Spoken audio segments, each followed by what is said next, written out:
The camera angle that you've got is perfect. If you'll keep your camera right there, that'll allow us to see the people we're supposed to be seeing.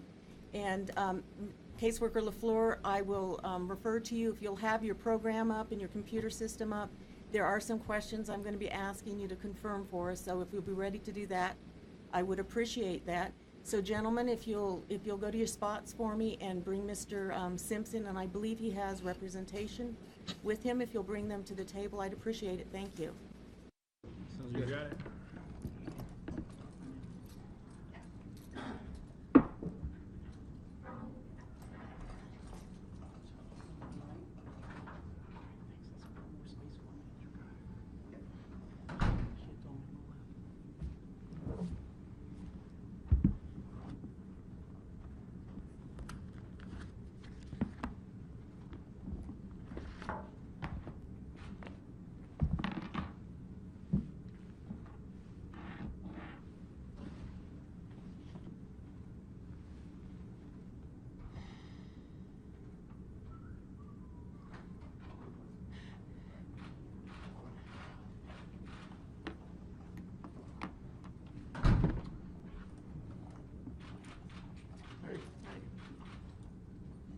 Good morning, gentlemen. If you'll take a seat, please.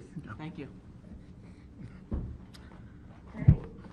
And you are Orenthal James Simpson? Correct. And Mr. Simpson, will you please give me your NDOC number for the record? 1027820. Thank you. Good morning, Mr. Simpson. And you're represented by whom this morning? Mr. Malcolm Laverne, my attorney.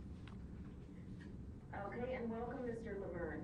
Mr. Simpson, the first thing I'm going to do is put on the record your notice of this hearing and advisement of rights and ask you if you will recognize your signature for me, please. Yes, I believe, yes. Okay, thank you. Having recognized your signature, I'll declare for the record. We'll go forward. I'm Chairman Bisbee. Okay. With me this morning to the right is Commissioner Endel. To my left is Commissioner Jackson, and then to her left is Commissioner Corda. We're seeing you this morning on an aggregated case sentence, and that is cases number C237890, count 9, assault with a deadly weapon, C237890, count 6, use of deadly weapon enhancement, C237890, count 10, assault with a deadly weapon, C237890, count 5, use of a deadly weapon enhancement, C237890, count 8, use of a deadly weapon enhancement, C237890, count 7, use of a deadly weapon enhancement. And one of the things I want you to make you aware, those enhancements include the kidnapping and the robbery charges, even though they're not necessarily the way I've said it. Make that clear. And Caseworker LaFleur, I have a parole eligibility date of October 1, 2017, with a current expiration date of September 29, 2022. Is that correct? That is correct. I have a parole eligibility date of October 1st, 2017, and an expiration date of September 29th, 2022. Now, at this point, Caseworker LaFleur, is there anything that would change that parole eligibility date? That parole eligibility date is not going to change. Okay, thank you very much. Mr. Simpson, you are getting the same hearing that everyone else gets. I want to make that clear from the get-go. However, since we have a crowd of people here that have not taken advantage of our public meetings before in order to attend a hearing, some of the things I'm going to get a late, so you will understand everything, but it will be new information for some other folks. So just wanted to let you know that from the get-go. I will tell you that as appointed members of the Nevada Board of Parole Commissioners, we have an ethical duty to consider each inmate for parole in a fair and consistent manner. Like other parole boards across the country, our responsibilities include needing to balance prisoner rehabilitation with public safety, as well as taking action that considers the interests of justice. So that's what we're doing here this morning. We have adopted a guideline to assist us in making consistent decisions. We apply elements and factors of our guideline to each inmate being considered for parole.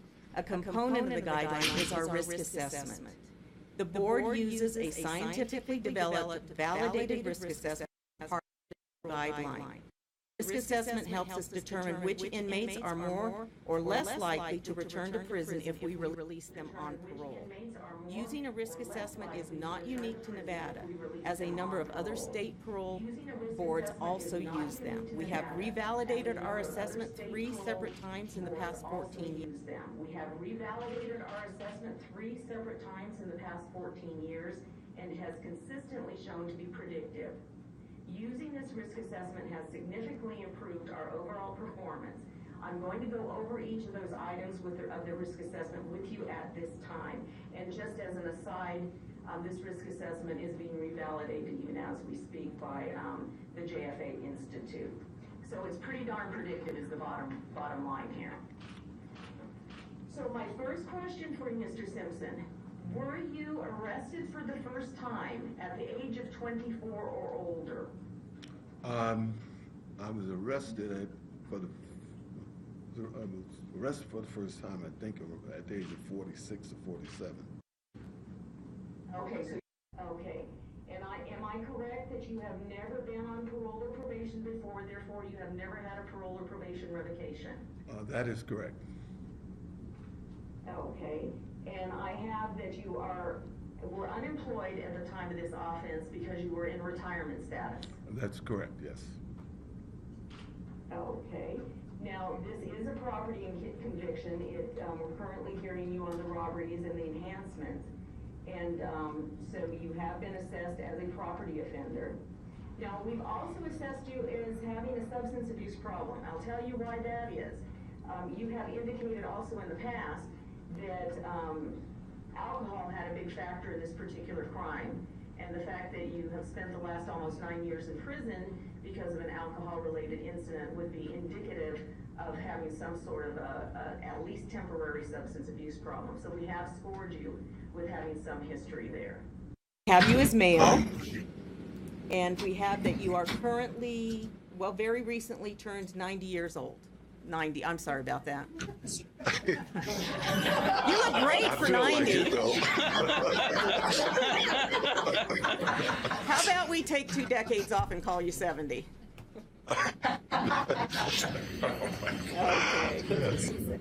We don't have you as having any gang affiliation, Nor has the NDOC found you to have any gang involvement. We do note that you have completed one of the vocational trainings in having completed the computer application course. We note that you have not had any disciplinaries, either current or pending, and that you're currently medium level there at Lovelock Correctional Center. Would you say that all of those items are correct, sir? Yes, ma'am. Okay, you do score out. Your risk score scores you in a low risk. However, because of your particular offense, that severity is at the highest. When we combine your risk score along with your offense severity, our guideline recommendations are that we consider factors. Now, what consider factors means is we consider everything in terms of whether or not you're a risk to reoffend and return to our criminal justice system. And so what we do at this point, when we're looking at the risk score, we also look at what are called aggravating and mitigating factors. Now, aggravating and mitigating factors don't include everything in the world.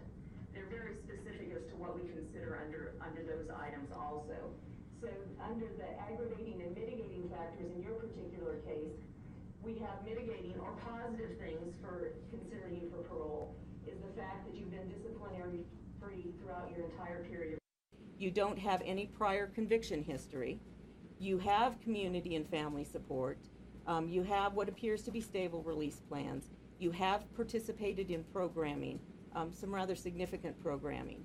On the aggravating factors, and the only thing that fits under our aggravating characteristics in terms of risk in your situation is that at the time of this offense, your victims indicated that they were in fear for their safety, having been threatened with a gun during the commission of a crime.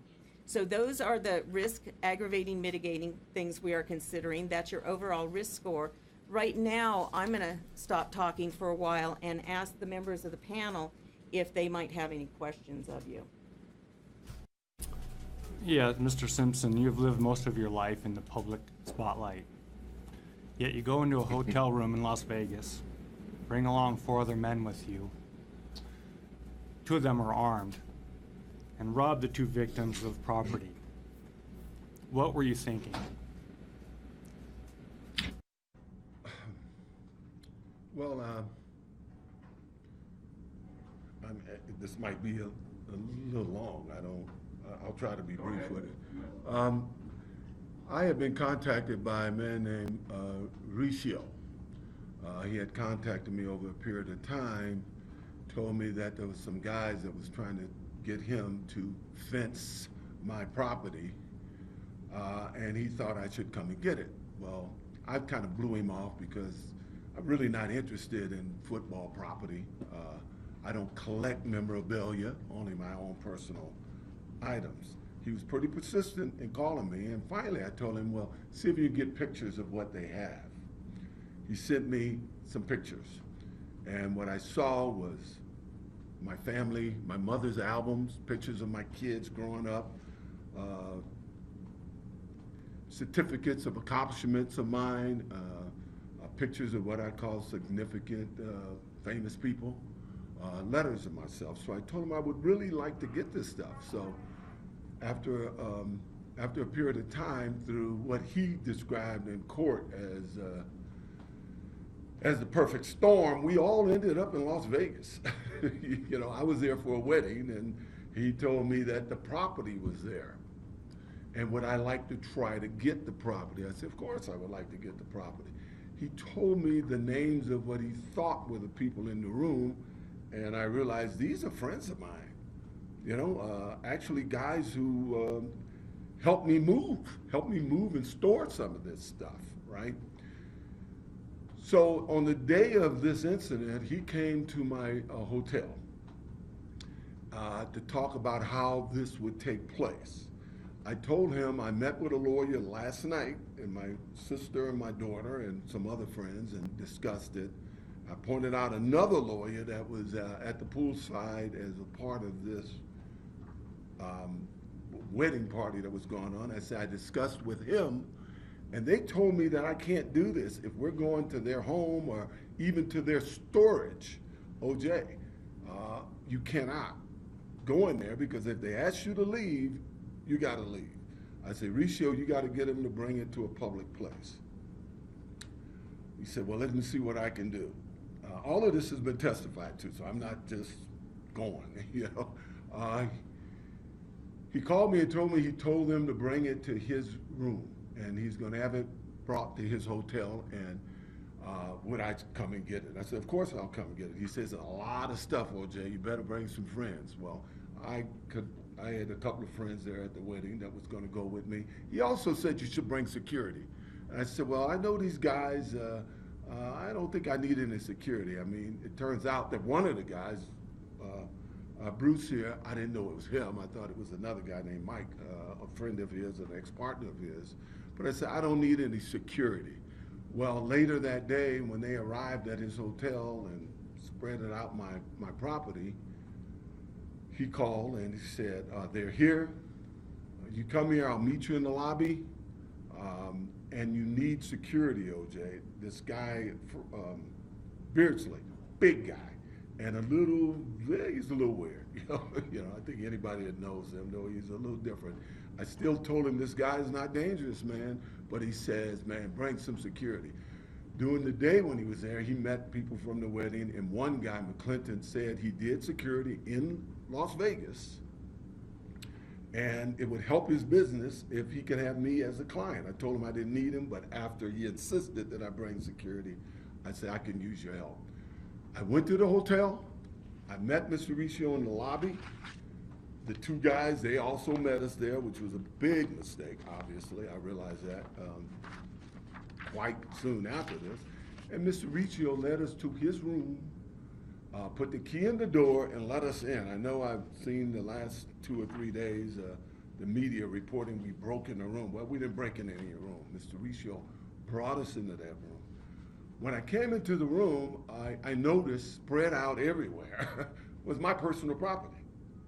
You know, the only thing I saw that was on display that wasn't mine was some baseballs, and I made it clear to everybody, those are not mine. All I want is my property, and I think there's a tape of it. You hear me on at least 3 or 4 occasions say, I just want my property. Go forward and try to make it a little quicker. At some point, we started, when we were leaving the room, actually I was being pushed out of the room by the security guys, because while I was in there and I recognized Bruce was there, I was surprised to see him as he testified. I was shocked really to see him. Bruce has been a friend of mine. He's traveled with me. We've done a lot of business together over the years. And he and I said, man, what are you doing here? You know, he explained to me why he was there and why he had my property there. And I told him, but geez, you should have told me. I accepted, I understood why. You know, it was 06, 07. People were losing their homes. A guy owed him money, couldn't pay him the money, gave him my property to sell. I told him I understood that, but you still should have told me. We had a chance to talk about this at a later date, and he apologized. I accepted his apology. I apologized for these 2 guys that got pointed a gun at him. He's traveled with me. He's known me when I've had security. He's known me when a venue has supplied security, and there were times he even had to act as security for me. He knows I would never, ever direct anybody to point a gun at him or even threaten him. I've never done this in my life. I want to point out, you mentioned all those gun charges. Bruce and Alfred, they made it clear during the trial that I had no weapon. They didn't feel threatened by me, and from what you said, and that I didn't threaten them. It was the other 2 security guys that did that. And I haven't made any excuses in the 9 years that I've been here, and I'm not trying to make an excuse now. They were there because of me, you know. But in no way, shape, or form did I wish them any harm. As I was leaving the room, and this was on the tape too, Bruce said, OJ, hey man, there's a box that's with that stuff. They're Montana prints. Those don't belong to you. Those are mine, man. He told me that because he recognized everything else that I took out of that room was mine, you know? And he also recognized that I wasn't there to steal his stuff, and he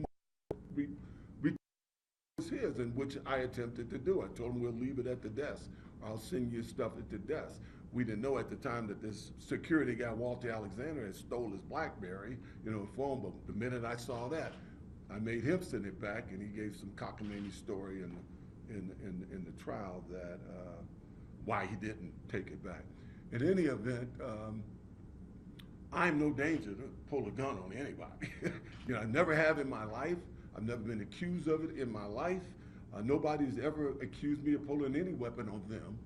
And Bruce knows that I would never do that. I never have. I want to also, as a postscript, add that, you know, when I got to Lovelock, the state of California took up the issue of whose property it was. They did an investigation, and they came to the conclusion that it was my property. They turned it over to me.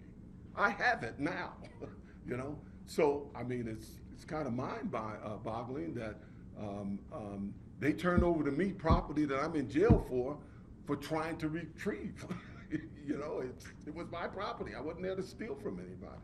And I would never, ever pull a weapon on anybody. So you believe that the property was yours? It's been ruled legally by the state of California that it was my property, and they've given it to me. I have it. My question was, that's why you were... A hotel room yeah, because yes, you sir. believe that the property was yours.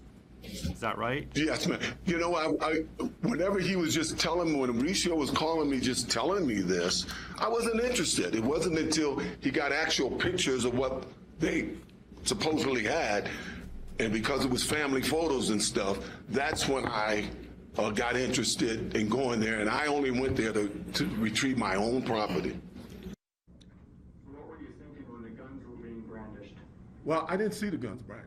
I didn't see, you say guns, as I understand it, one guy who was behind me somewhere pointed a gun at him. So I never saw him brandish a gun.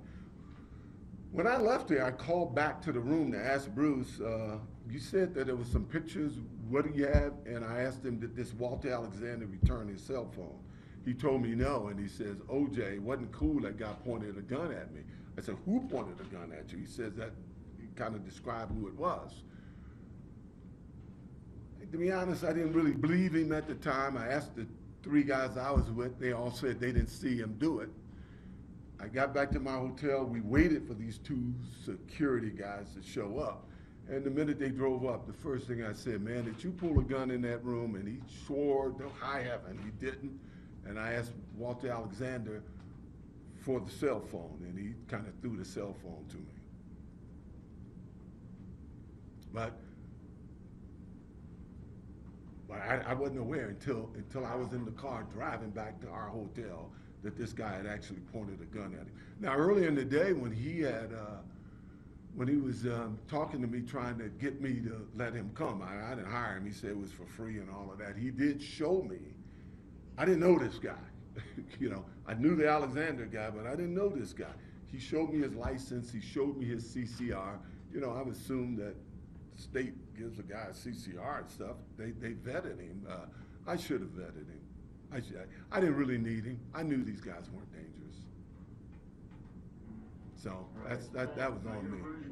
Your version of the offense is About the official records, Mr. Simpson, but moving forward here, considering the fact that what we have on record, weapons were brandished, you were there, property was taken. Oh, I was there. I mean, So I'm sorry. my next question is for you, is what do you think was the impact on your victims?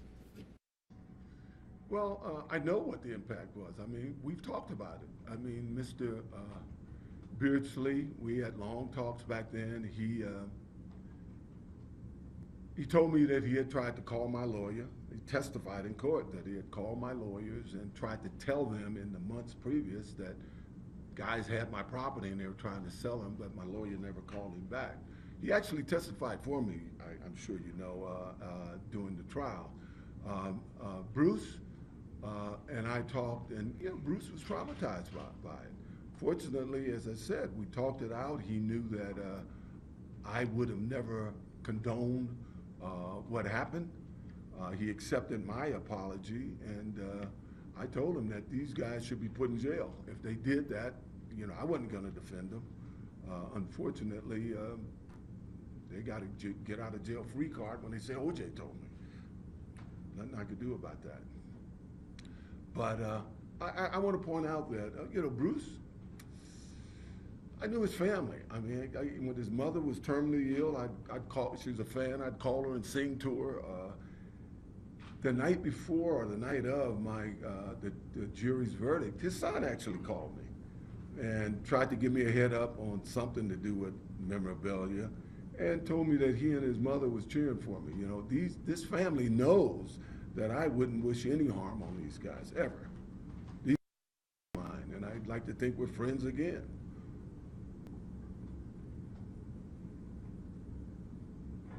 thank you. Thank you. Good morning, Mr. Simpson. Good morning, ma'am. Hearing in 2013 with hearing representative, Mr. Robin Bates. You recall that hearing? All right. At the time, we asked you what your plan would be if we were to grant you 2-year consecutive sentence. And you told us that you were going to complete commitment to change. Have you done that? No, I haven't. At one point, I couldn't take the course. You know, I took 2 courses that I guess you guys don't give much credit to. It's called Alternative to Violence. I think it's the most important course anybody in this prison can take because it teaches you how to deal with conflict through conversation. I've been asked many, many times here to mediate conflicts between individuals and groups. And it gave me so many tools how to use it to you know, to try to walk these guys through, you know, not throwing punches at one another. Also, at one point, a couple of guys came to me and they said, OJ, I understand you're a Baptist. We're Baptists and we have no Baptist service here. Can you help us get a Baptist service here? I worked with them. We now have an ongoing Baptist service that that's well attended. I attended religiously, and pun is intended. And I realized in my 9 years here that I was a good guy on the street. I'm sure when Bruce get here, he'll tell you I was always a good guy. But I could have been a better Christian, and my commitment to change was to be a better Christian. All right, thank you. Well, we do know that you've programmed over your term of incarceration, and you have completed victim empathy, alternative to violence, both basic and advanced, and computer application. I'd like you to tell us a little bit more about victim empathy and alternative to violence, and how it will benefit you in the future. Well, as I said, the alternative to violence courses, I've always thought I've been pretty good with people, and I've basically have spent a conflict-free life. You know, I'm not a guy that ever got into fights on the street and with the public and everybody, but as I said, they give you a bunch of little tools about how to talk to people instead of fighting, instead of throwing punches. Tools that I've used here that, you know, it's how you talk to people, it's the tone that you use. The victim empathy was, once again, I didn't really see that, in this case, I didn't really see that Alfred Beardsley was really affected by it all. But Bruce was affected. You know, Bruce was, I saw that he was affected, and as I said, I would have done anything not to have that happen. If for no other reason, I regret this because he had to have this guy point a gun at him. And he told me, he said, man, the guy put a gun in my face. You know, and I said, as I said in the beginning, I didn't believe it, but I know it's to be a fact now. So, you know, in that empathy course, it pretty much tells the guys who's all there. You know, they have you talk to your victim, and what would you say to him, you know, if you were to see him now, and for you to take, you know, responsibility for what you did and to recognize how it affected their lives. As I said, Bruce expressed to me how it affected him, and as I told him, I couldn't be more apologetic for him going through that. Thank you. I know that alcohol was a factor in the instant offense. Have you addressed this issue as you stated you would? Well, you know, I think I made it clear back then, I've never had an alcohol problem. And if I took that alcohol course, it would have been more, you know, for my children, in case they ended up having a problem. Well, my kids don't have a problem. I don't think anybody's ever accused me of having an alcohol problem or any kind of substance problem. Of course, on that day, I had drinks on that day, but it was a wedding celebration. But I've never had a substance problem at all. So I didn't. Okay, well, you told us in our last hearing that you were going to attend an AA, and that's the reason for my question. Yes, I know. Was a factor in the instant offense. Hadn't you been drinking that day? Yes, as I said, we were celebrating a wedding thing. I felt that the alternative to violence course and my involvement with the church, I also as recently became the commissioner of the softball league, 18-team league. My primary responsibility was rules enforcement and you know, player deportment. You know, guys, it's hot, the guys play, they argue. My job is that they get surly with one another to remove them from the game, and if it goes beyond that, to go to Coach Fraley and have them suspended. I've never got any blowback from the guys because they know that I've done the best that I can, and I'm just trying to keep them out of trouble. So my agenda was full. You know, here I've been active, totally active in all the years that I've been here. I don't have much time to sit around and do anything. I don't know if that answers your question, but So of all of the programs that you had an opportunity to complete, what do you believe is the most significant for you personally? well, for me personally, it was the alternative to violence. As I said, I think that should be mandatory for every inmate here. You know, once again, guys get hot here, and you know, we've had our share of fights here, and as I said, I've been called in sometimes to try to keep guys from fighting. And you have groups, you know, it's the Serenos are fighting, the Northtown boys, they all, I mean, it's crazy. And most of the time it's over something really, really stupid. You know, in a basketball game, somebody will say something to somebody, or somebody will go to somebody to complain to them about it, and it's how they complain to them about it that actually initiated the conflict, you know, the fights. So I for the life of me, I don't understand why that is not a mandatory course for everybody here.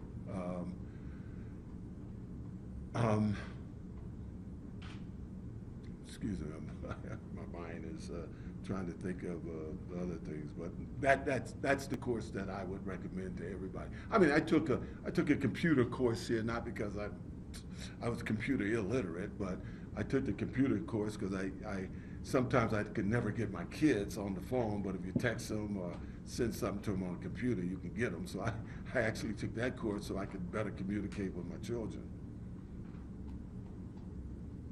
All right, and have these programs prepared you to return to the community setting? I believe so. You know, I've missed a lot of time, like 36 birthdays with my children, and you know, I spent the 12 years leading up to this incident in Vegas raising two kids in LA. I mean, I'm sorry, in Miami, and you know, with all the media stuff, you know, we got these guys like Jeffrey Felix making up stories and stuff. That was happening out on the street also. But I was able to keep their eye on the ball. They had great grades. They went to the college of their choice, and I ended up missing their graduation because of it. Trust me, I wish it would have never happened. But as I said, the courses that I take, and I hope it helps me more if I run into those conflicts with my kids. I'm not a guy that has conflicts on the street. I don't expect to have any when I leave here, but I feel that I'm much better prepared. But more so from, I think, my commitment to being a better Christian, because I thought I was a good guy. I had some problems with fidelity in my life, but I've always been a guy that pretty much got along with everybody. Are you humbled by this incarceration? Oh, yes, for sure. As I said, I wish it would have never happened. I was going to start, I didn't know how we were going to do this, by apologizing to the people of Nevada, because I wish this would have never happened. I apologized to them at my sentencing. You know, there's nothing I can do about this kind of media circus that's going on right now, but I could do something about the whole thing in the beginning.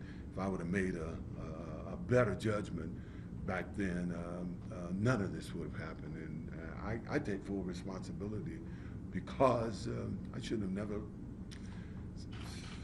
you know, I haven't made any excuses in 9 years here, but I should have never allowed these alleged security guys to help me, because it turned out they were only trying to help themselves. If they weren't there, Bruce and I, we tried to do this. We tried to sit down in the room and call this guy Mike Gilbert and discuss it all, but these guys took over and we were unable to do that. If we were able to do that, you would have never heard about this. None of us would be here today. Okay, and lastly, I'd like you to know that we received hundreds of letters of support and opposition. And while we always encourage public input, the majority of the opposition letters are asking us to consider your 1995 acquittal and the subsequent civil judgment. However, these items will not be considered in this case. Thank you. Thank you. Thank you, Thank you. ma'am. Hi, Mr. Simpson. When we grant offenders parole, one of the conditions of parole we will impose is to pay court-ordered restitution.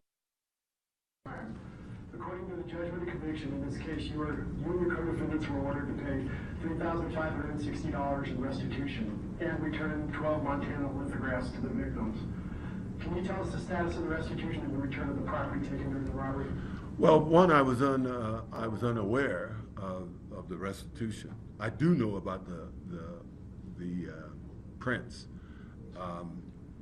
When I was talking to Bruce on the phone and asking him, was there anything else that should be yours? He said, the cell phone, right? So I said, do you want to come and meet us with that, or or how do you want to do it?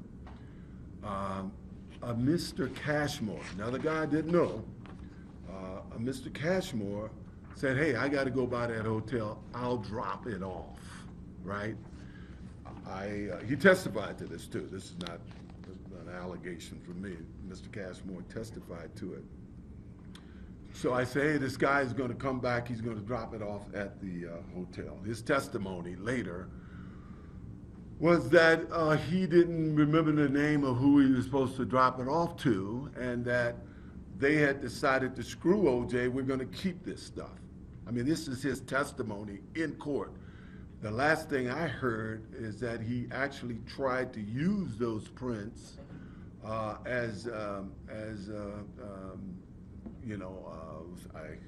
can't find the word, to get his bail with his bail bondsman.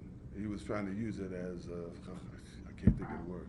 The restitution. Restitution for his and bail the bonds. lithographs. So the last that I know of these lithographs was that this Cashmore had them. I didn't know this guy, that he had them, and he testified to the fact in court that he had them. The restitution was paid. I Yeah. confirm. Let me ask you The this. restitution was paid, I'm told, by my lawyer. Yes. Okay. Yeah. And so the total restitution has been paid?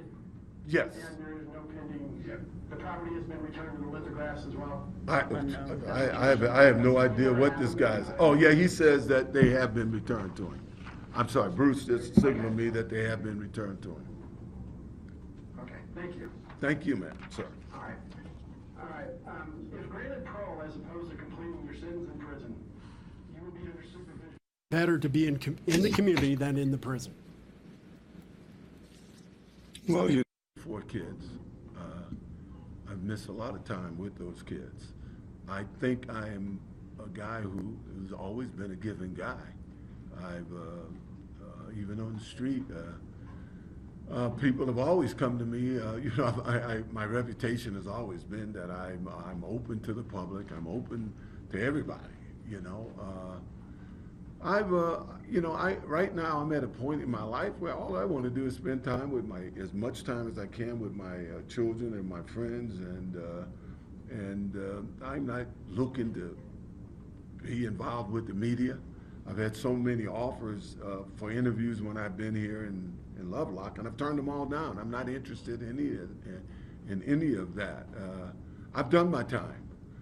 I've done it as well and as respectfully as I think anybody can. I think if you talk to the wardens, they'll tell you I gave them my word. I believe in the jury system. I've honored their verdict. I've not complained for 9 years. All I've done is try to be helpful and encourage the guys around there, hey man, do your time, fight in court, and don't do anything that's going to extend your time. And that's the life I've tried to live because I want to get back to my kids. All right. Do you realize that if you're granted parole, you could be returned to prison for any violation or conditions of parole? Yes, Do sir. you understand that? Yes, sir, I do. All right. Now, some of those conditions can be easily as not drinking alcohol to excess, associating with ex-felons, leaving the state without permission, being subject to search and seizure. So there's going to be a whole slew of conditions you're going to have. You can be successful with in terms of parole. Oh, beyond a doubt. I mean, I've been drinking 9 years and I haven't missed it. Most of my life, I could be stopped and searched whenever I'm not a guy who lived a criminal life. I'm a pretty straight shooter. I've always tried to be a good soldier, and I have no problem, none whatsoever, in living with those conditions. All right, so here's the other side of that.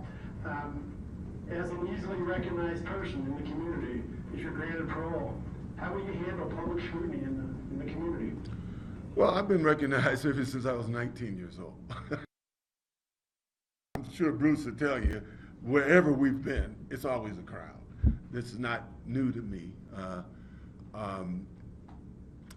Rarely have I even in the last 20 years, rarely have I even had any person give me any negative stuff in the street. I mean, people give you looks and everything, but I'm pretty easily approachable. I've dealt with it my whole life, and I really don't foresee any problem dealing with the public now at all.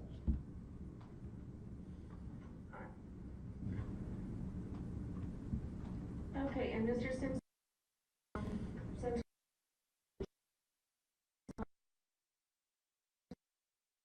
since hearing and explain the pre-release and interstate compact process for us. Captain Arudi is an officer with the Nevada Division of Parole and Probation. He's also the Interstate Compact Commissioner for the state of Nevada, so I'm going to ask him to come forward. And again, these are things that would happen behind the scenes with any hearing that we would have, but because we have a crowd of people that are asking questions, we thought it'd be best to have Captain Arudi present to explain it to everyone. Thank you. I mean, I could easily stay in Nevada, but I don't think you guys want me here. No comment, sir. Good morning, Captain Sean Arudi from the Department of Public Safety, Division of Parole and Probation. As Chairman Bisbee shared with you, I serve two roles. I'm a captain with the Division of Parole and Probation for headquarters, and I also serve as the commissioner for Nevada for the Interstate Compact. When it comes to the Interstate Compact, the things that are looked at is what is your support system in that other state? Are you a resident of the other state as defined by the compact, meaning that you were living there for at least a year prior to the date that you committed the offense? Or do you have resident family there that can serve as your support system? And resident family is fairly specific, but adult siblings and adult children can serve as your resident family sponsor to provide you with that tie to the other state that would allow you to qualify for a transfer. But that's just the first part of it. First, we have to establish what your support system is and whether or not you qualify for that transfer, and then we make the determination if it's in your best interest to request that transfer for you. Once we make that decision, there's an offender application for transfer, which includes a waiver of extradition, which is required to be signed before anyone is allowed to submit a request for transfer to another state. What that does is it outlines to you what the requirements of the compact are, that you're subject to terms and conditions not only by the sending state, which in this case would be Nevada, but also by the receiving state. If you were looking to join your family in Florida, that the Florida would be able to impose conditions on you that would be consistent in the same manner that they would treat one of their own offenders in a like circumstance.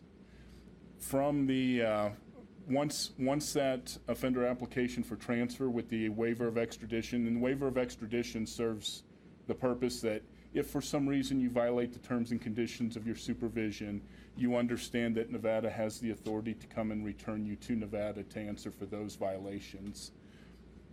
Once we obtain that signed offender application, we will process that along with the other paperwork and documents that we need to submit to the other state, and they will then have up to 45 days to conduct their investigation on whether or not you qualify for the transfer and whether or not you have a valid plan of supervision.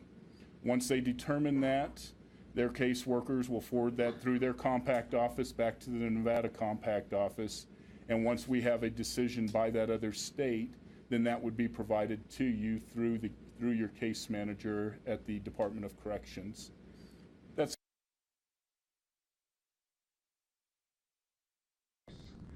on pre-release side. The pre-release, we have pre-release specialists who work closely with the caseworkers at the Nevada Department of Corrections. And they help to develop that valid plan of supervision we were talking about. What is your plan of release? Where do you want to go to? Who's your support system? Once they make that determination, they process the information that's necessary. And in this case, if you were to apply for an interstate compact, our pre-release specialists would be the ones to forward those documents to the other state for their consideration. Once the determination was made and once a valid plan was developed, then they would work with your caseworker to set up your release, and your caseworker would then manage the release through the Nevada Department of Corrections. Sir. Does the panel have any questions for Captain O'Reilly? I do not. Okay, thank you. Thank you. Thank you. Any? Now, Mr. Laverne, I'm gonna defer to the two of you, you and Mr. Simpson. We'd like Mr. Simpson to be able to tell us anything else he'd like to tell us. We'd also like to hear from one of the supporters if one of them wishes to make a brief statement to the board. And we would also like to hear your statement, Mr. Laverne, so I'm gonna put that back to you as to what order you want those two things to happen. We're gonna hear from we're gonna hear from Mr. Simpson's daughter, Arnell Simpson, first, and then I'll make some closing remarks. Okay, and Officer Batista, if you will make that switch for us, please. Thank you.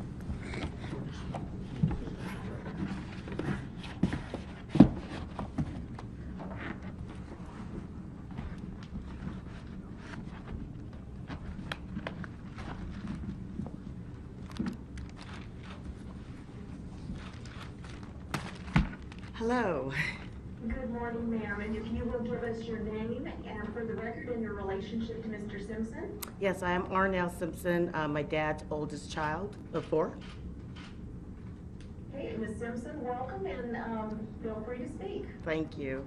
I'm a little nervous, so bear with me. So are we. I know it's a lot.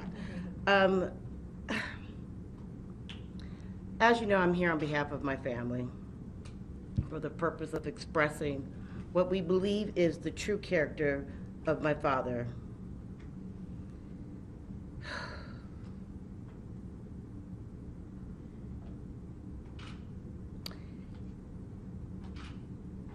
No one really knows how much we have been through this ordeal in the last 9 years. Excuse me.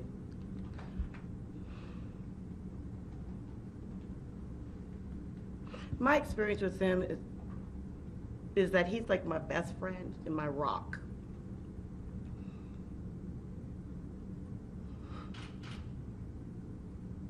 And as a family, we recognize that he is not the perfect man, but he's clearly a man and a father who has done his best to behave in a way that speaks to his overall nature and character, which is always to be positive no matter what. He has spent the last 9 years in Lovelock, as we all know, and has been a perfect inmate, following all the rules and making the best of the situation, which is truly amazing to me under the circumstances. The choice that he made 9 years ago that resulted in the sentencing were clearly inappropriate and wrong and counterproductive to what he was trying to achieve. As a family, we were all there to celebrate a wedding of a very good friend.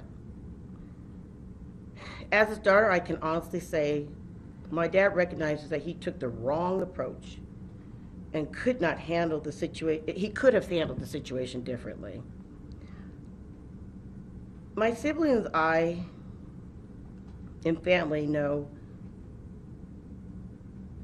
that he didn't make the right decision on that day, but we know that his intentions were not to go in and to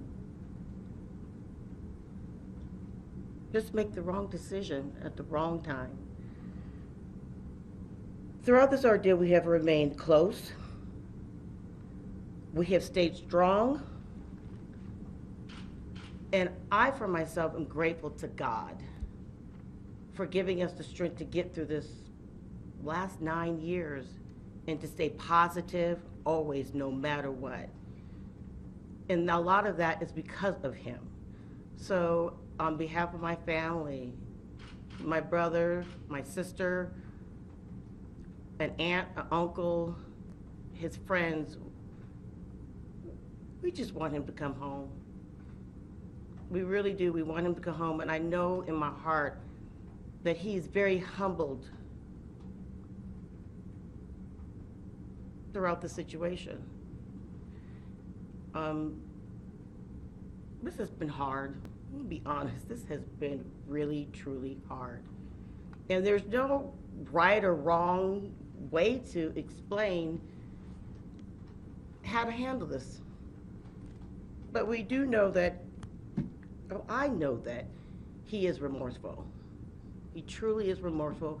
And we just want him to come home so that we can move forward for us, quietly, but to move forward.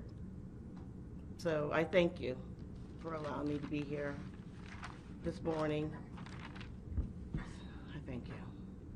Thank you, Ms. Simpson. We appreciate you being present and we appreciate your comments. Thank you. And Officer Batista, will bring Mr. Laverne and Mr. Simpson back to the table, please. Yes, ma'am.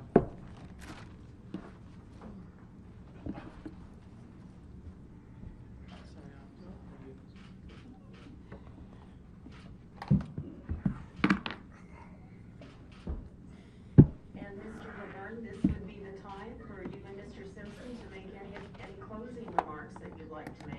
Well, thank you, Commissioner. Do you have a copy of a letter I provided through your liaison? It's an undated letter from Mr. Simpson to Assemblyman Osvaldo Fumo. That should have been provided to you. Yes. Okay. Yes, sir, we do So, have that all right. as part of the record. So give me 2 seconds to get set up here, because that's where I'm going to start. Did you take the letter? I can't find it now. Switch. So.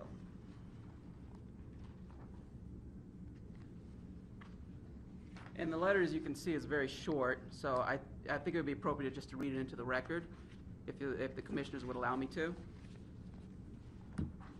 That'd be fine. Okay. But the first thing I have to do is find it.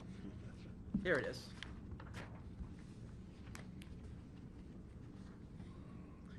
By way of setting this letter up, by the way, the most important part about this letter is that this was not a letter that Mr. Simpson provided to me, okay? What happened is Mr. Simpson at some point wanted me to communicate with an individual by the name of Osvaldo Fumo. He's an assemblyman now, and prior to that time, and still now, he's an attorney. And in the interest of full disclosure, he actually was one of Mr. Simpson's attorneys during the habeas proceedings related to this case. But since that time, Osvaldo, or Ozzy as I call him, he's a friend of mine too, he became an assemblyman with the Nevada legislature.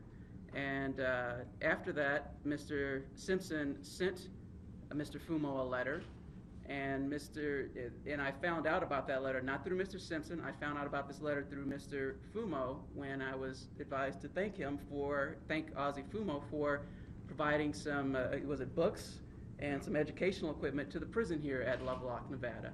And so I'm going to read that letter. And by the way, Mr. Simpson did authenticate this letter this morning. I only produced this to him this morning when I got to see him prior to this hearing. He did indicate that he was the one who wrote this letter. And even though it's not dated, he indicated it was probably sent to Ozzy within the last 9 months or so. Dear Legislator Fumo, first of all, allow me to say how happy I was to hear about your new position as a state legislator, although I was not surprised to hear about your interest in furthering the education and helping of prison inmates. I must admit, I've always taken my exposure to education for granted, partly due to my prowess as an athlete. I have always been afforded opportunities for higher education. It wasn't until I got to prison that I realized just how many people did not have the exposure to said education, in part because of their circumstances, i.e. gangs, bad neighborhoods, lack of parental supervision, poverty, etc. But Ozzy, I can't tell you how inspiring it is to see how said inmates have taken advantage of the educational department and the advantages that it offers. I have seen a change in some inmates as far as their self-esteem goes that is amazing. They come to me to talk about subjects that they would have never even thought about before their exposure to education. They talk to me about things they want to do when they are released, things they never would have thought about they were capable of before. They say, quote, "You can't teach an old dog new tricks," end quote, and as a, quote, "old dog," end quote, my friend, I can tell you that is not true. I am currently taking a computer science course, or just a computer course that has shown me that even I am capable of learning new skills. These new skills, at the very minimum, will help me better communicate with my children. Who knows, you may even see a webcast or blog in my future. I work in the athletic department here at Lovelock, and I fully enjoy what I do and can tell you that this is very important for the inmates to have a release for their energy and for recreation. But I can think of no better place to use state funds than to educate, add to their self-esteem, and to prepare these guys for their eventual release. In closing, I want to tell you how much I look forward to following your political career and your participation in what I know will be a very successful prison educational program. Gratefully yours, Orenthal J. Simpson. And it's signed by Mr. Simpson. And the reason I wanted to read this to you is because, and just kind of surprise Mr. Simpson with it, is because obviously this is Mr. Simpson's, what I would consider one of Mr. Simpson's first opportunities to have clout in the political system of the state of Nevada. He pretty much has an end at that point. He has Ozzie Fumo, who they had an attorney-client relationship with, a very good relationship, and now Ozzie is in the assembly. He's in a position of power. And what does Mr. Simpson do? Does he say, Ozzie, can I have a better bed? Or does he say, Ozzie, can you pull some strings, get me out of here earlier? No, he doesn't do any of that. He uses that clout. The one time he has some clout in the state of Nevada, he uses that clout to obtain funding for books and education in this prison. And some of those men, as Mr. Simpson said, they really are going to get out and they're going to have a decent and a better life for themselves as the result of Mr. Simpson's efforts through Mr. Fumo. I think that's the definition of character. And frankly, I think if it was me personally, who had been in prison for 9 years, and frankly, forget 9 years, 9 days, if I had that opportunity in a position of someone in a position of power who could do something for me like this, I would be saying, get me out of jail, okay? But he doesn't do that. It is very, very, very selfless. He's thinking about the people here, and it's also the definition someone had asked earlier about being humbled and some humility. It also shows a genuine form of humility that he has the capabilities to think of people here who are not as empowered and not as privileged as he has been, and when he gets out, probably will continue to be in society. So that's the first part of my closing remarks. The second part of my closing remarks is to deal with the other individual in this case that was a victim. He's not here. Mr. Fremong is sitting right here, and that's Mr. Beardsley. Mr. Beardsley, as you, I'm sure, are aware, is no longer with us. He passed away in about November of 2015. However, Mr. Beardsley and Mr. Fremong have made calls to my office, and I've spoken to them both at various points. And the last time I recall speaking to Mr. Beardsley was in September of 2011. This is not that long after I had maybe been representing Mr. Simpson for a couple of years at that point. I was a little uncomfortable that Mr. Beardsley, who is a victim in a case, and my client is considered the person who victimized him, was calling me. So I did explain to him that I wanted to record the conversation, and he consented, and I asked him if he wanted an attorney before he talked to me. He said he was fine. I say this, I bring up this recorded conversation because I reviewed it in anticipation of this hearing, and that was from 2011, as I stated before. And since he's no longer here, I think I could just speak from the dead, speak from someone who's speaking from the dead. He indicated in no uncertain terms in that conversation that he had cleared up this matter with Mr. Simpson. He was trying his hardest to do whatever he wanted to get Mr. Simpson out of prison, and they had just made it right. Mr. Simpson had apologized to him, and they had just basically made it right. And he was and he had sent letters to Mr. Simpson, and Mr. Simpson hadn't responded, and that was probably on the advice of counsel at the time. And then also there was another issue and Mr. Simpson has raised this issue, and I want to emphasize this again, that Mr. Beardsley had a set of photos, and these are not memorabilia. Mr. Simpson, if he didn't make his point already, he could care less about some signed football or some signed photos. He could care less about it. He could rip them up and burn them up. I know they mean a lot to a lot of people, but that was not what was really the true impetus for what happened here. What was the true impetus is that there were intimate family photos that were taken from him, literally stolen. And there's no dispute that these would not be any type of judgment, collections. These are just intimate family photos. Mr. Simpson had a former family, he had a second family. There's pictures of him with his mother and other things, famous celebrities, and they were not subject to being taken. They probably have no value to most people, but they have all the value in the world of Mr. Simpson. They're not footballs, and that's what set it off. And Mr. Beardsley had these photos, or he at least represented to me on the phone that he had these photos, and I had made every effort that I could to try and obtain those intimate family photos that I was well aware were basically all Mr. Simpson wanted in the first place. Unfortunately, whatever happened, Mr. Beardsley was never able to get those to me. He explained that he had them, and I tried to make every effort to get those from him. And then at some point along the line, we lost contact, and then I just discovered that he had passed away. But I will speak on Mr. Beardsley's behalf from that phone conversation that at least as of September of 2011, him and Mr. Simpson had made things right. Okay?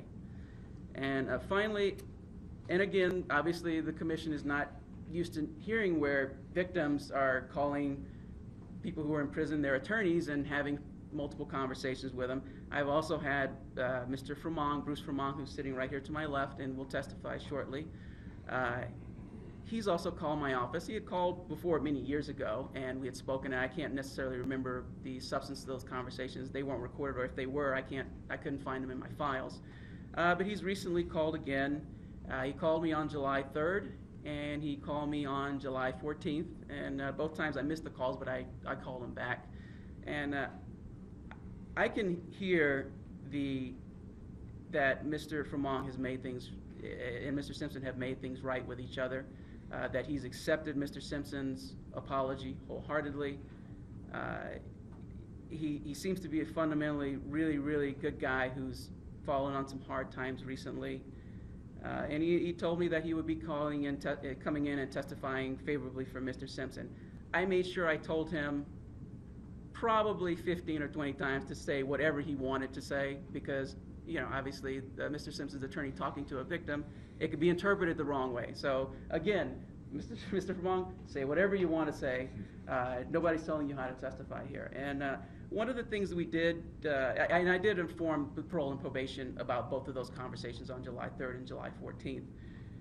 And one of the things that we did spend a lot of time, I mean, that was a small portion of our conversations, was the remorse on Mr. Simpson's part that Mr. Fremont accepted. Most of the time we were talking about some other unfortunate things that happened with Mr. Fremont. I believe, I know because I've researched this now. There was some civil litigation that went on out there, and this was against primarily against one of the uncharged co-defendants in this case, individual named Riccio. Something happened in this civil litigation, and I don't know what's going on with it at this point in time, other than Mr. Fremont addressed those concerns with me. I told him that I would look into it. I explained to him that he really should talk to his lawyers who were involved in that civil litigation to try and make that judgment do whatever he wants it to do. And it was unfortunate. I believe that this kind of is an opportunity to show you that in the criminal case he's completely the victim, but he filed this civil lawsuit, and the jury actually found Fremont 16% liable for what happened here. It was pretty unique, to say the least. In any event, Mr. Fremont is going to testify, but I did feel that I needed to note that I don't think I have a point to prove with Mr. Fremont, other than he did represent that he was going to testify favorably for Mr. Simpson, and that he did discuss with me on multiple occasions this idea of some civil judgment out there that he was hoping that Mr. Simpson could take care of for him. And that's it. Thank you very much. Okay, thank you. And Mr. Simpson, did you have any closing remarks? I hadn't heard any, except that, I've come here, I've spent 9 years making no excuses about anything. I am sorry that things turned out the way they did. I had no intent to commit a crime. I came here, I tell the inmates all the time, man, I don't want to hear about your crime. Argue in court. Here we're all convicts. I'm a convict. Do your time and don't do anything to extend your time. I told the warden when I got here, Mr. LaGrange, I think it was, Ms. Carpenter and Ms. Megan, that I would be no problem. I believe in this jury system. I will honor what the jury said, and I will be no problem, and I think I kept my word. As I said, I've done my time. I'd just like to get back to my family and friends. And believe it or not, I do have some real friends, but I don't think I could have represented this prison. I don't think any inmate has ever represented it better than I. I did my time. I tried to be helpful to everybody. And as I said, Bruce and Beardsley, I made up with them years ago, you know. So I'm sorry it happened. I'm sorry to Nevada. I wish Riccio had never called me. I thought I was glad to get my stuff back, but it wasn't worth it. You know, 9 years away from your family is just not worth it. And I'm sorry. Thank you. Okay, thank you. Just one more thing for the record. Your expiration is, as of today, 9/29/22, and for all those people in the world wonder how that adds up to 33 years in the state of Nevada. Good behavior, complying with the rules, can mean up to a 50% reduction off the back end of your sentence. If granted parole, that September 29, 2022 time could even move closer. So I wanted to put that on the record. And at this point, I'll ask Officer Batista if you will move Mr. Laverne and Mr. Simpson again, and we invite Mr. Furlong to the table, please. Thank you. Thank you.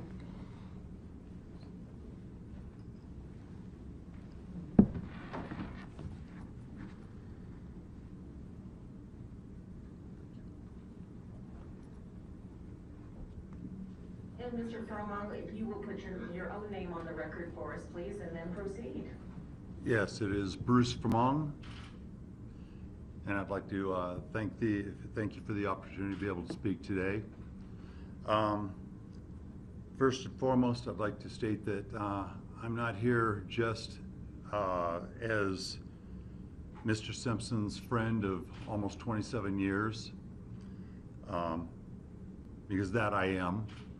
But today I'm also appearing as the victim of the crime on September 30th, or September 13th of 2007. On that day, I felt that Mr. Simpson was misguided, not by himself, but also by Tom Riccio. He was led to believe that on that day there were going to be thousands of pieces of his personal memorabilia, pictures of his wife, from his first marriage, pictures of his kids, Arnell and Jason, family heirlooms. He was told there were going to be possibly his wife's wedding ring, thousands of things. He was misled about what was going to be there that day. A man named Thomas Riccio had promised him this big package. In reality, Thomas Riccio had never met me. Never had met me in his entire life till the night of the robbery. He got there and saw all this stuff. He went down, he got OJ, and instead of telling him that that's not what was there, he brought him up anyway. And when OJ got there, unfortunately he was already worked up and had people with him that were hollering and screaming. There was a lot of commotion going on in a very, very small room. Real small room, wasn't it, OJ? And a lot of things happened very quickly. And unfortunately, if OJ had just said, everybody out of here, Bruce and I need to talk for a minute, none of this needed to happen. But that didn't happen. And it took, one of the things I want to make clear is that it took me 2 years in a California court, because in a judge's infinite wisdom, instead of going ahead and turning things over, everything got sent to a California court to get straightened out. And after having to fight the Goldman's lawyers, OJ's lawyers, And it took me 2 years to get back with over 600 items. A majority of it did come back to me because I had to go back 19 years through our friendship, but I had to go back 19 years, produce records for almost 98% of the stuff. And it is true that items in that room belonged to OJ. There were no two ways about it. But it's also true that I have never stolen anything from OJ. I have never stolen from OJ. I think OJ will admit that I did not ever take anything from you. It wasn't me. An ex-partner of mine and his mistress, Christy Lukemeyer, have taken things. Other people have taken things from OJ, but I have never stolen from OJ. OJ is my friend, always has been, and I hope will remain my friend. But there were things in that room, and I admit to that. And I'm sorry things did not work out differently. But there were, and I will make this clear to you, OJ never held a gun on me. There was a coward in that room, a man named McClinton, came up gangster style, acting like a big man. He held the gun on me, not OJ. Came in, hit me, not OJ. He never laid a hand on me. A lot of people are yelling, bag that stuff up. Let's get out of here. During the trial, after I'd already testified against OJ, and this is why I absolutely believe him, after I'd already testified against OJ, I'd already said everything I had to say, we happened to pass each other in the hallway. And OJ came up to me and said, "Can I talk to you for a minute?" And we had a chance to talk to each other. And I told him I'm sorry that I did not get the opportunity to call him and tell him that I had that stuff. Those few items that belonged to him, I told him I'm sorry that I did not take the opportunity to call him, because we'd been apart for a long time. We hadn't had a chance to talk for many, many years. And I'd been buying stuff from Mike Gilbert. And I wish I had of. And he said, "Bruce, I can't tell you how sorry I am." And we've got a saying between us, it is what it is. And he put his hand out, I shook his hand, and I said, "I forgive you." We all make mistakes. OJ made his. He's been here, and from what I've told, he's been a model inmate. He's been an example to others. During the trial, I recommended that he serve 1 to 3 years. That's what I recommended to the DA. And I'm here to say that I've known OJ for a long time. I don't feel that he's a threat to anyone out there. He's a good man. I know that he does a lot for other people. And I feel that 9.5 to 33 years was way too long. And I feel that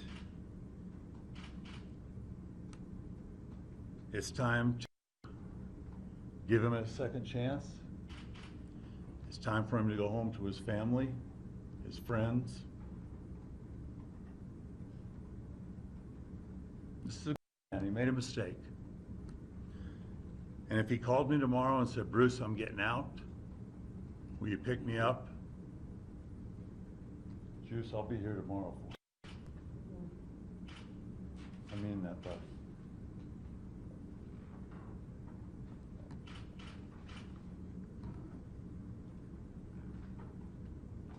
Thank you. We appreciate your comments, and we appreciate you being present today. Thank you. Thank you for the So opportunity. Mr. Laverne and welcome. Mr. Laverne and Mr. Simpson, if you'll return to the table, please.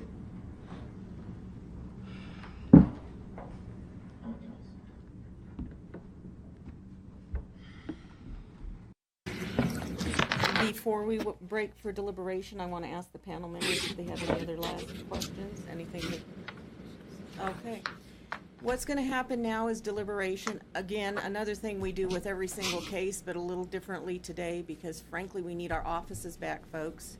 So we're hoping to deliberate, come to an agreement, and be able to produce an order sometime in the next 30 minutes or so.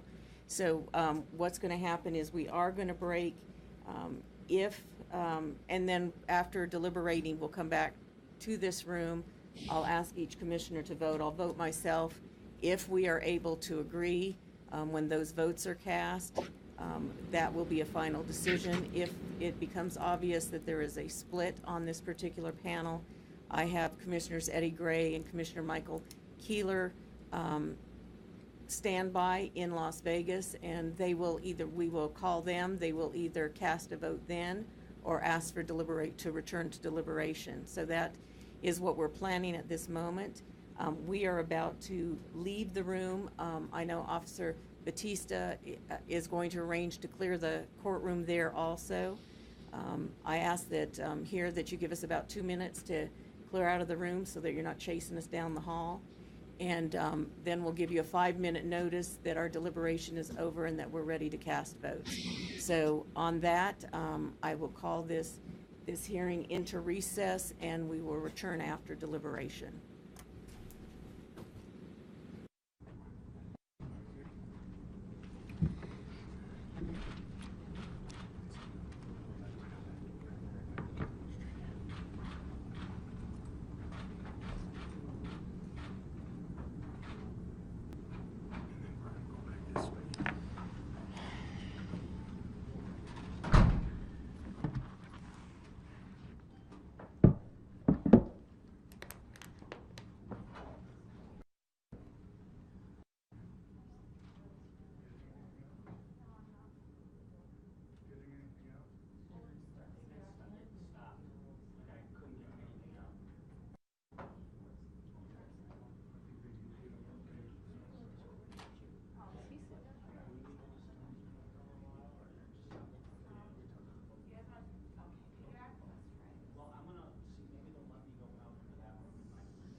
Okay, Lovelock, this is your 5-minute warning. They're going to be coming back in with the, to vote.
Yeah, I got some.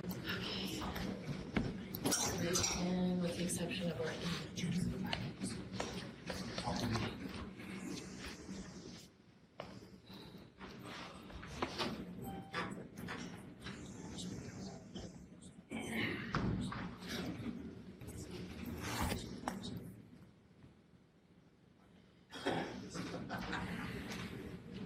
Ask Brooke. She knows what I'm asking. Are they bringing them in again? Okay. Oh, yes. They're not live yet. That's it. Yeah, take a seat. All ready? Thank you. Here we are.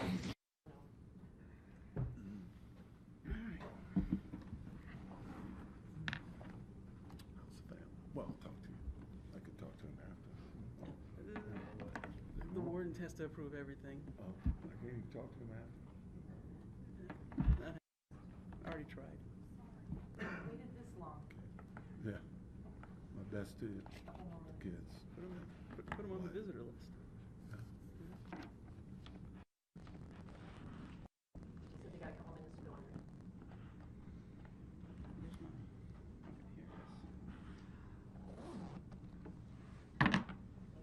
Here's mine. Here it is.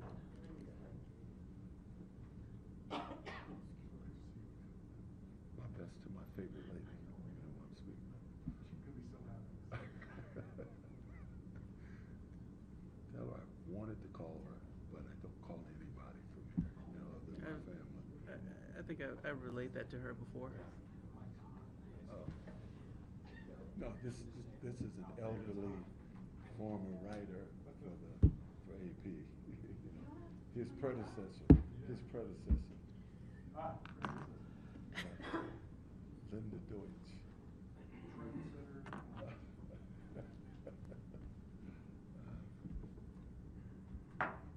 said the best, by the way. Oh. Yeah. I'm talking to no one here. I'm talking to no one. I'm talking to space. This Jeffrey Felix is a complete fraud. I told, he wrote a book about it. I told you I'd handle it. I've told all the news networks for over a year now. This guy is ridiculous, but How much heat I'm taking from all the guys telling me I should sue this guy. I will. They believe what they want to believe. You do. Sensationalism. You get Squashed everything ice cream. as quickly as possible. How you guys did great. Cookies. I mean, it's infantile. I didn't hear that there was a fight over the cookies. Well, he saved you. He saved you. He saved you from having any infractions because you were going to get written up for it, right? Thank you. You're going to get written up, and he intervened, and he saved you. So he's your savior. Who would believe anyone with a mullet like that? Dyed hair. Yeah, he's the one and only. That's for sure. I'm glad you said that, but I was thinking about it. Well, it's disrespectful to the COs here, the real COs who do this jobs here all the time and have done a great job. and Mr. Simpson has always spoken phenomenally well about the conditions here and how he's been treated. And so I just think it's just a disgrace. This guy is, this guy was never even a portion of the prison, ever. No, you wouldn't be able to Only time spot I would, yourself. You know when I would see him is when we would go in the store. We would go in the canteen. I guess he'd come out of that area and he'd stand at the fence and tell us these crazy stories. I mean, it's funny. I give him that. But about how he got kicked out of his son's baseball game and how he was refereeing and I mean, the guy's funny, you know. But outside of that, I don't know. His junk says I got a shrine in my room, and he walks me in the yard. I mean, and he's shameless. Jesus.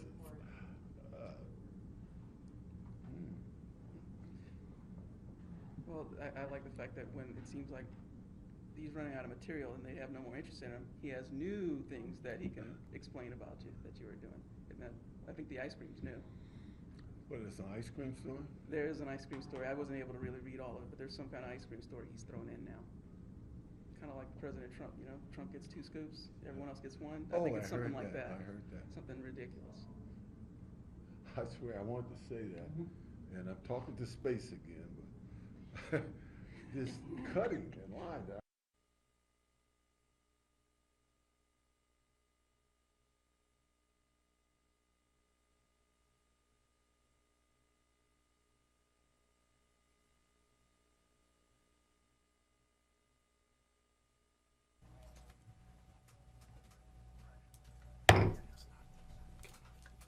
Okay, I call this parole hearing on Orenthal James Simpson back into order. Are we ready to vote, folks? Chairman Bisbee, I'll start off.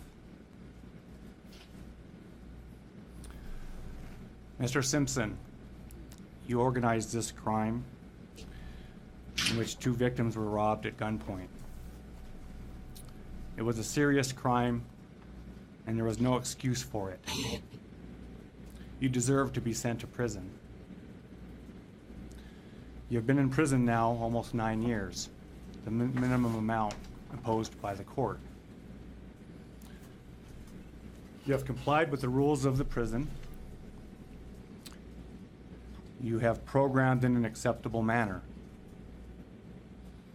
You have no prior conviction of criminal activity. You are low risk to reoffend on our guidelines. You have community support and stable release plans. We've heard from you and from your victim. The question here, as with all parole hearings, is whether or not you have served enough time in prison on this case. Considering all of these factors, my vote is to grant your parole effective when eligible.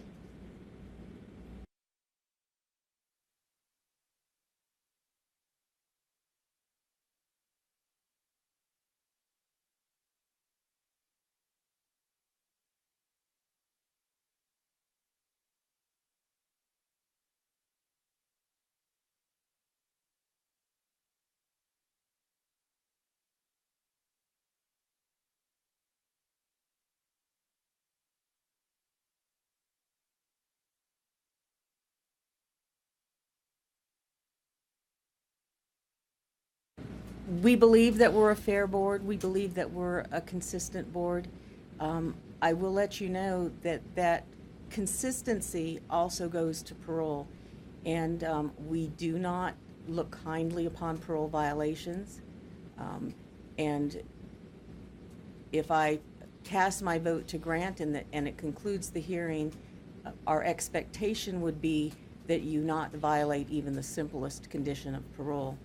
Having said that, I am prepared to cast a vote. I am prepared to ask the commissioners to set conditions. If that happens, we will produce an order sometime in the next 15 to 20 minutes that will be faxed to you or presented to you at the institution, and it will become a public record.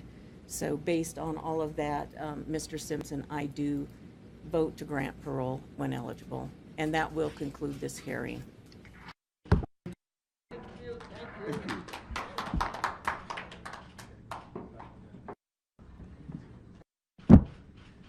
Thank you.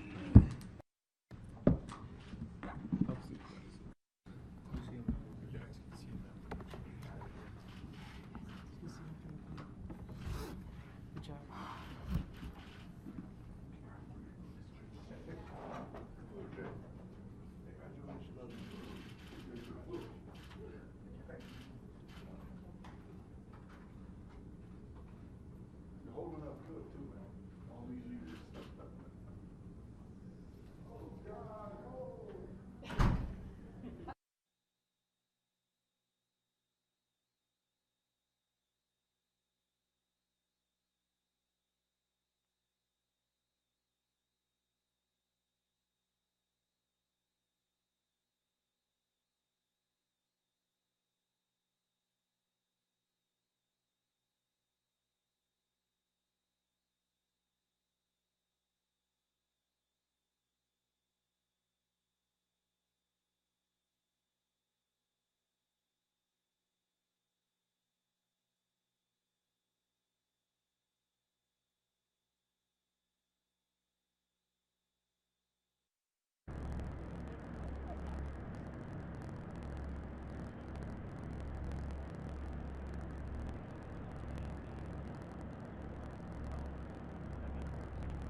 Check. 1, 2, 3, 4, 6.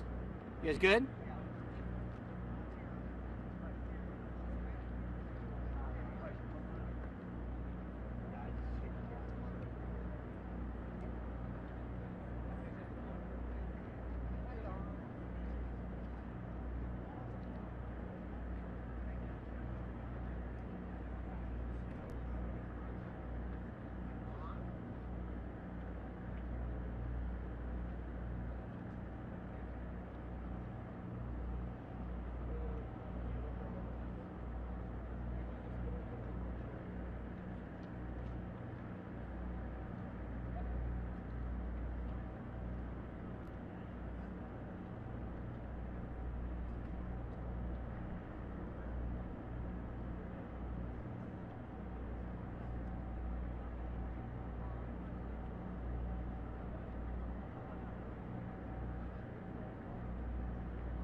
Ladies and gentlemen, I'm Ken Ritter. I'm a reporter with the Associated Press. I work out of Las Vegas. I've been your pool reporter inside. I learned to bring water with me outside because you made me nervous last time. I'll start again at the top. I'll share with you as we're walking out, I think news reached the yard, and I think I heard cheers. I can report to you that Mr. Simpson won parole, but you already know that. I'd like to tell you what the reaction was in the Lovelock Parole Hearing Board room from Mr. Simpson and his family when he received parole. But the image that I'm left with is Mr. Simpson walking out of the room to with a corrections officer guard alone, and as he walked down the hallway, raising his arms and saying, "Yes." "Oh God, oh," he said. Mr. Simpson, when he heard that he had won, bowed his head to the table, put his hands on the table, said, "Thank you, thank you." You saw the parole board as they were delivering their comments. Mr. Corda first. Ms. Jackson, I believe, was you'll know who was third. After the third vote, Shirley Baker, Mr. Simpson's sister, began openly weeping and hugging his daughter, Arnell. And as I just described for you, Mr. Simpson's reaction when he learned. I was asked earlier if it seemed that Mr. Simpson was nervous. Any nervousness earlier was gone. I can take questions. This was relatively brief inside. You should now have the pool reports that did not go out earlier. I hope those are helpful. Yes.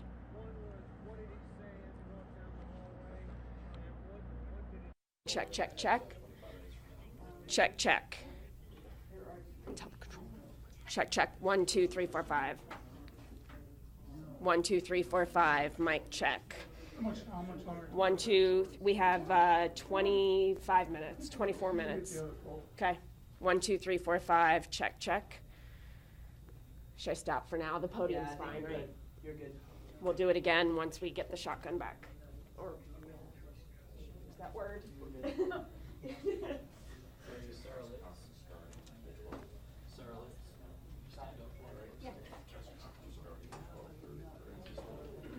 Oh, wait. Do you want? I'm just kind of getting a general focus. Oh, for. Thank you, ma'am. You are welcome, Jonathan. Are people going to stand up to ask questions? No. In case they do. Oh, in case they do. Sorry. Prepared guy. Huh? Super prepared. I love that.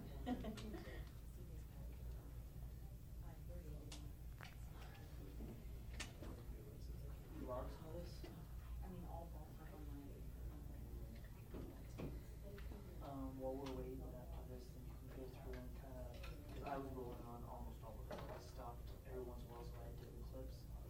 But, and then you guesstimate, this is what it says, this is about what our salary is. I'm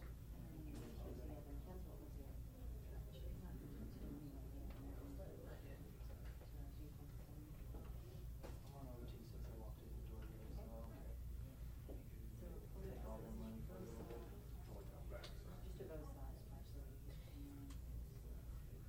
Do you mind asking Al to ask the control if we need valid?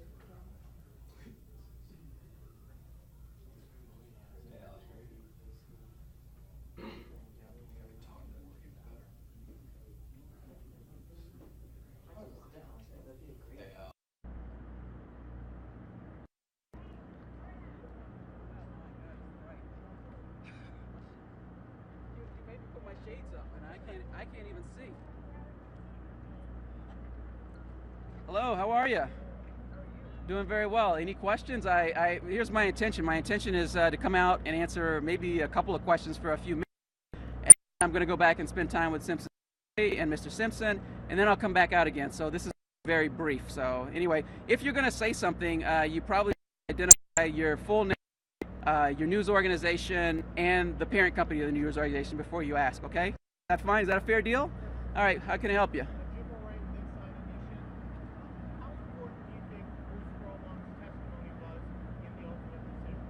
I think it was it certainly didn't hurt, and I think it was actually very influential that he came in and he did what he said he was going to do to me when I talked to him on the phone over the course of a couple of weeks, which he was going to testify favorably for Simpson.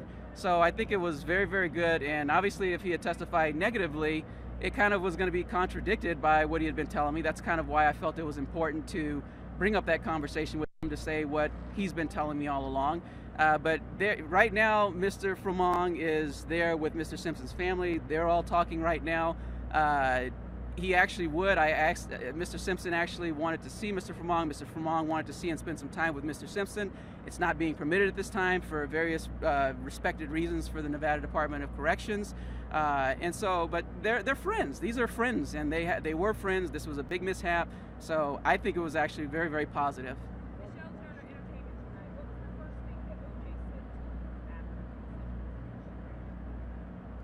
What, in there? I don't think he said anything to me. You know, I mean, the mics were right there. You would have caught it, but I don't think he said anything. He was just very happy. He obviously was very emotional. If you were looking at the cameras, he was very emotional. So, next question. Stephen Leak, NBC Network News. Is he worried about how he's going to be received by the public? Not at all. No. He's been in the media spotlight since he was 19. If he didn't explain it on camera, he certainly explained it, in private. So he's always used to dealing with media attention. That's never been a problem for him at all. Listen, do you know that Jeffrey Felix is a complete fraud and everything that you said? I was actually watching you earlier this morning when you were giving your testimony. You must have been up pretty early. And, I mean, Okay, Can't you we're tell good. that guy is the biggest fraud on the planet? All these stories are said. Move your mixer. Move your mixer.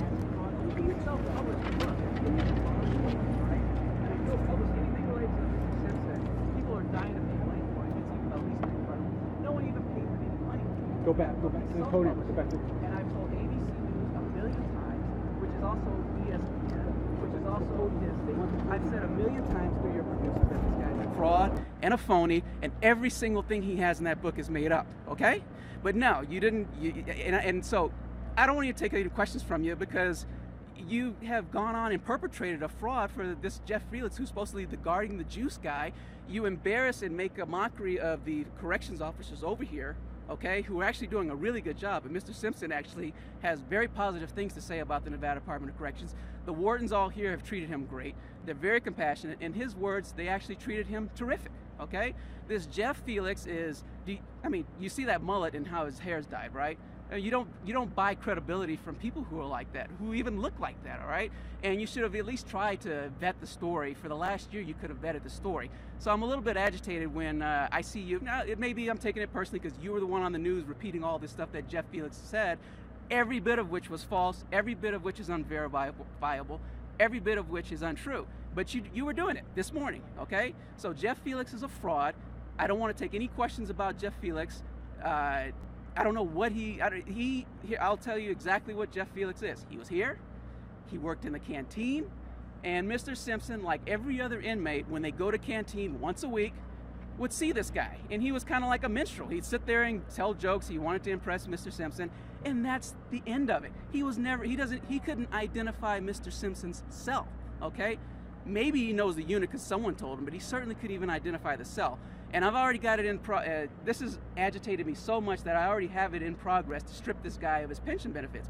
What goes on in this prison here between the Nevada Department of Corrections and its personnel, okay, is confidential. And he violated that by publishing that silly, ridiculous book that he did. So I'm starting the process right now of getting his pension stripped. And if it isn't clear with the Nevada Department of Corrections or the PERS, whoever has the benefits now, the rules definitely need to be changed or clarified that when a corrections officer like Mr. Felix discloses confidential information, of course it's false, but even when he does so based on someone's celebrity, you just get your pension benefits stripped. So let's say how he likes that when he sees the consequences of his actions right now. So I'm just going to yank all his pension benefits. Next question. Did you expect O.J. Simpson to take such a defiant stance, especially in his early testimony, essentially relitigating the whole case? I don't understand the question. What do you mean? How was he defiant? He continued to insist that it wasn't his responsibility, I don't that think he had insisted been that it wasn't his bamboozled into the responsibility. I crime. disagree with your characterization of that. How would you describe his It was an explanation testimony? for what was going on, you know? I mean, I don't think he's taken plenty of responsibility. Anytime something like this happens, you obviously wish you could do better. The biggest thing here, what made this case more so than what it was, were the guns, okay? And so that took this case from being kind of a, somewhat of a laughingstock of a case to serious when guns are involved. That it was his right, essentially, to go back there and get his stuff back. One would think that would be over already. I don't think he said it was his right. I think he said he wanted it, and his stuff was his. So I don't think he said it was right. He didn't feel entitled he felt entitled to the property. He now knows that obviously you can't go, even under Nevada law and most laws of the state of the United States, you can't go and take property even though it's 100% not in dispute that the property belongs to you, okay? You can't go back and take it by force. If for some reason you stole this from me right now, okay, and then I come and I see and you have it, all right, I can't go and beat you up and hit you with anything to take it back for myself, okay? I can't do it. And so that's it. So I'm not sure when you said he can't take responsibility. He's taken responsibility. He was just offering an explanation. Next question. All right. Well, thank you very much. I'm going to... Not if I have anything to do with it. The answer is no. The Parole and Probation, the Nevada Department of Parole and Probation, which is known as PNP, they just stated that on the record. That's a question you can refer to them, but the date that they stated is the date they stated. Did anything inside there surprise you? I'm trying to think. No, I mean, there was a lot of preparation. Normally these hearings, I think to actually do a perfect hearing, a parole revocation hearing like this, you probably could have prepared, a lawyer probably could have prepared for less than an hour for this hearing, all right? You see my file here, how much I have. I don't have books of dreams of things. The whole file is in here, okay? And this one obviously was dealing with the onslaught of the media requests, dealing with various things, and dealing with the Nevada Department of Corrections through their liaisons, and dealing with the Department of Parole and Probation through their liaisons. And I mean, I may come out, but my intention right now is to go spend more time with Mr. Simpson and his family. I don't think there was anything that was surprising, because we were able to control a lot of things so well, so much, and especially the hearing. The biggest part of the hearing, obviously, for me, was making sure that certain information was just kept, obviously there's a 10,000-pound elephant in that room, and I think we were very successful in making sure that that elephant was sleeping, and that it was washed and very cleaned, and that it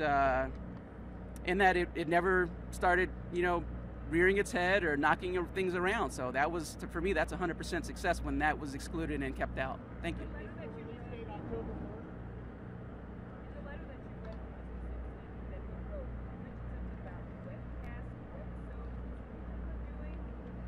No, that was just a letter he had communicated to Assemblyman Fumo, and that was just in the letter. That was the content of the letter. I just read it. That was a letter from him to Assemblyman Fumo, and he's just saying a letter because he had just taken a computer course. And obviously one of the things you learn in computer courses is, if you're doing any modern day computer stuff, is web pages, blogging, all of that stuff. So he said that. So it's not something I would ever advise. What's your name? What's your name and your organization?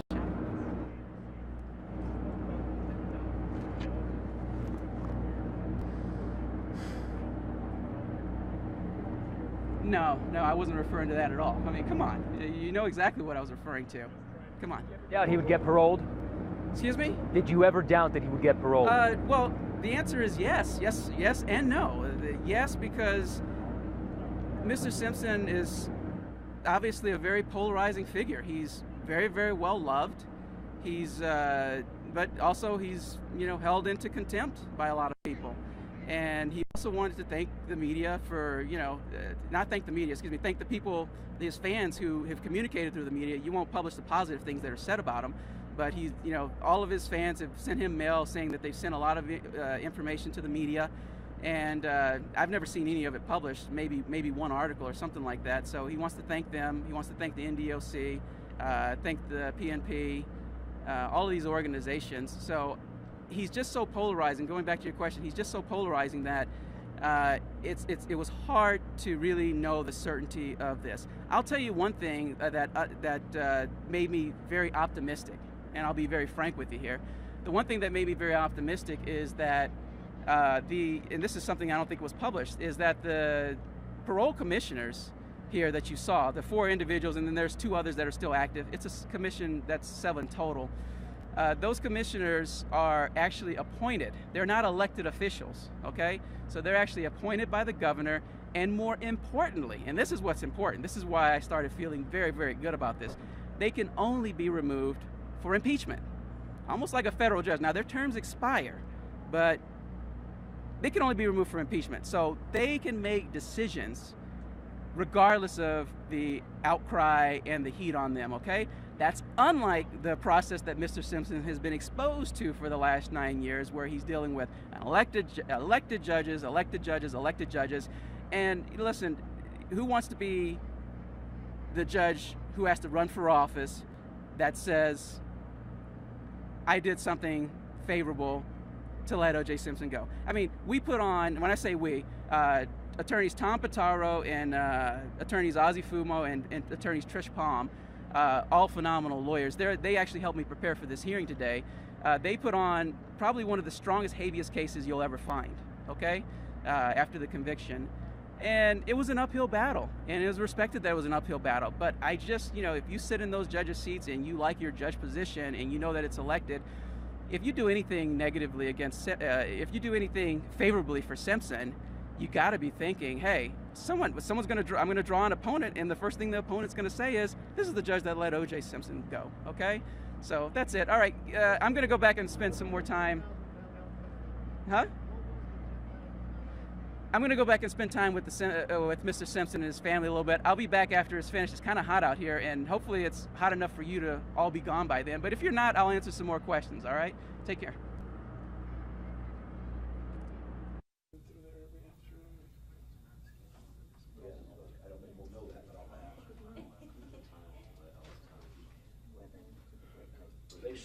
They submit the order to Florida, and Florida has to approve it, that his case will be in the books on the actual release with the state of Florida.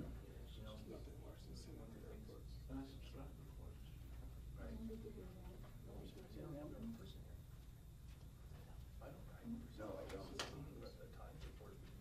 And remember that I can send you on my list. Yeah, the Times had, remember during the trial. You spoke here? Vegas person. Okay, I'll get that. I don't know. So you do sound? That's bizarre. It's just.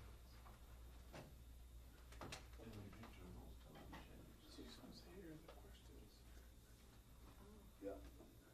They must be just taking. All right, sounds good, good job. No. Oh, they want, yeah, no, we're good. Right. No, we're good.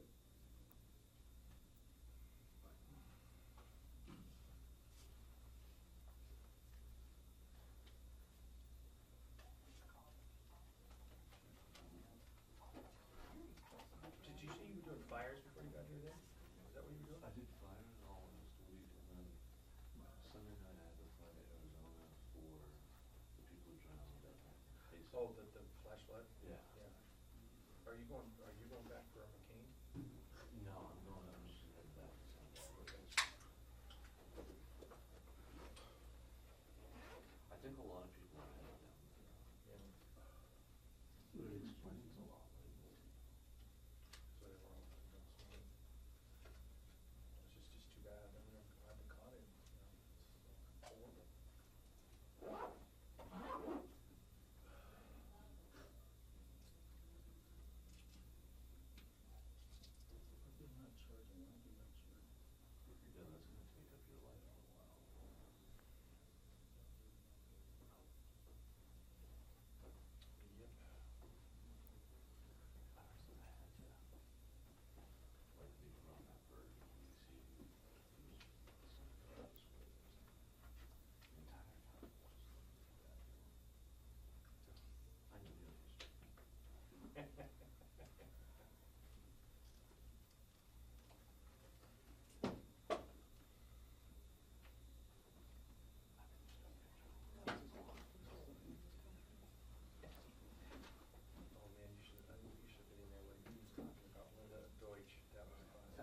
What do you say about Deutsch?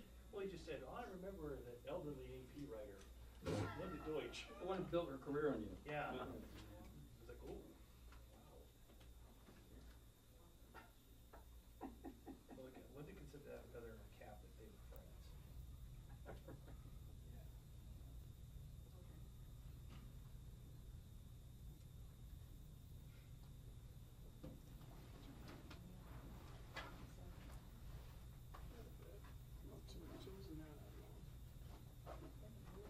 We turned the sound down there.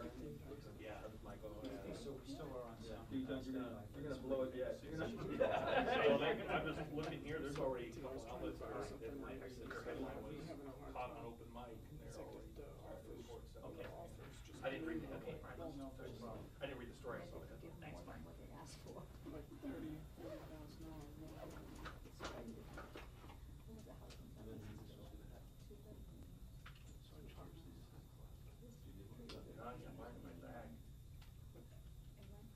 But I kept my phone charged down right there in the room. That's true. You bought a long Remember how upset I was when I first got it down? First found out. It was like hitting GPS. I can't get there.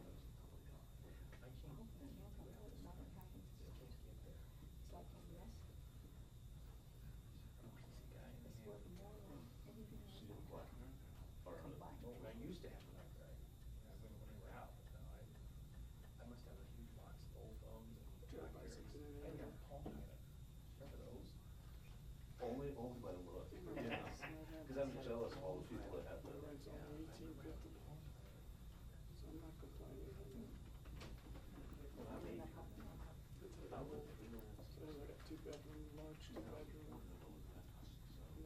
basement, access to their storage in the basement. Right. Once they turn it out, just the, like. It is weird. These things have to build. Once they get in trouble. But the phone things, you can't do it. That's why they stand back. Build on the wall. Yeah, that's the best. That's why I hardly use the cloud. It's just too cumbersome. Yeah.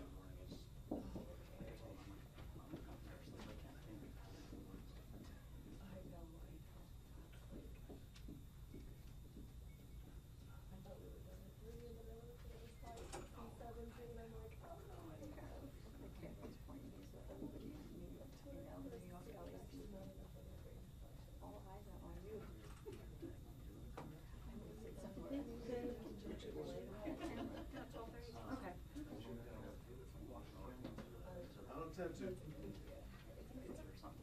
They're always worried. That's why they never let me sit there. That's why I never get to sit there.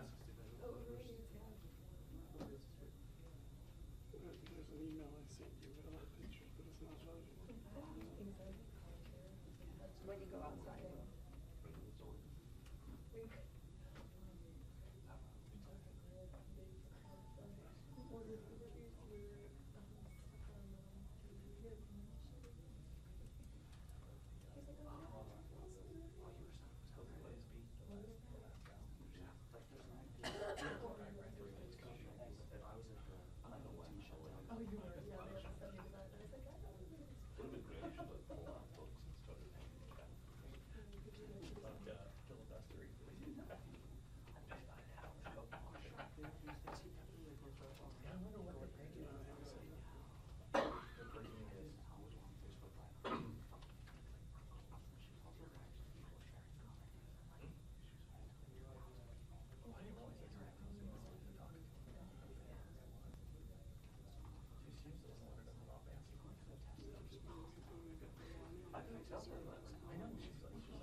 Oh, yeah.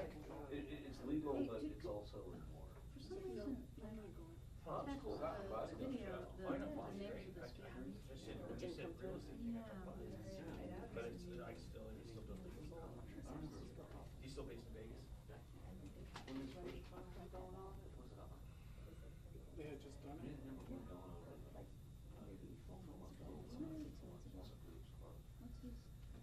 Nevada, yeah, Nevada, yeah. Captain Sean, A-R-R-U-T-I. Just got me a new vehicle. Nevada Department of Parole and Immigration. Warden, I-S-I-D-R-O.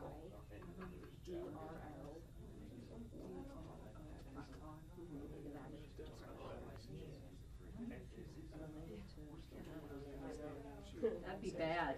Just holler at me and I'll. Yeah. Thanks. Here, and I was like, no, I'm not going. She's like, well, okay, fine. I was trying to sell the house.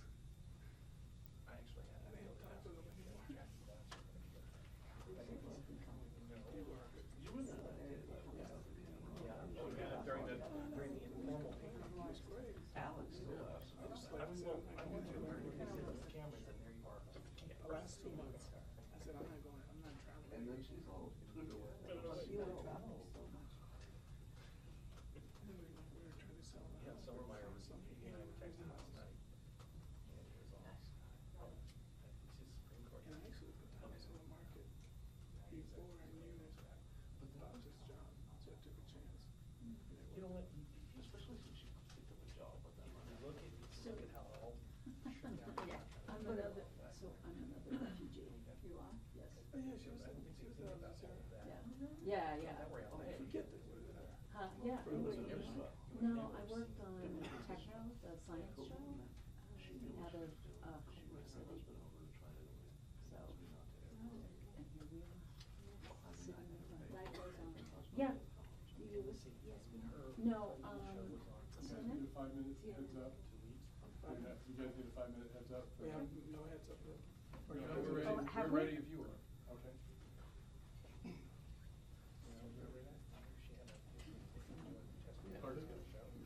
Oh, no, legit.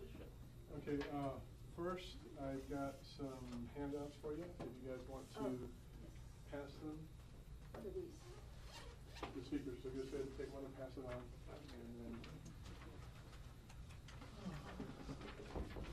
Thanks for saving us. Uh-huh. There you go.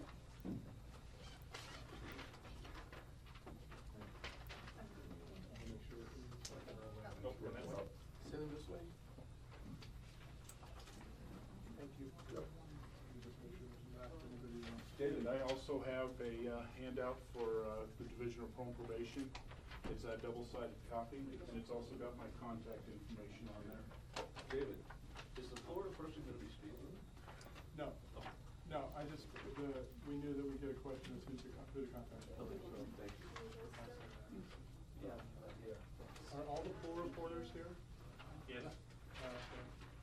All three of us. All right, let me just make sure one.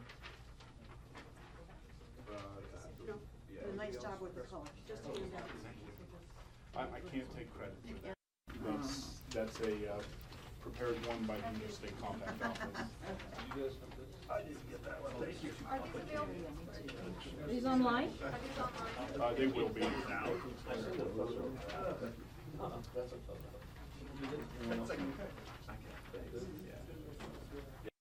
Just so that you know, the colorized copy on the back of the one for parole and probation, that one is online, and it's on that website that's listed on there. www.interstatecompact.org, and then the other one we will make available online.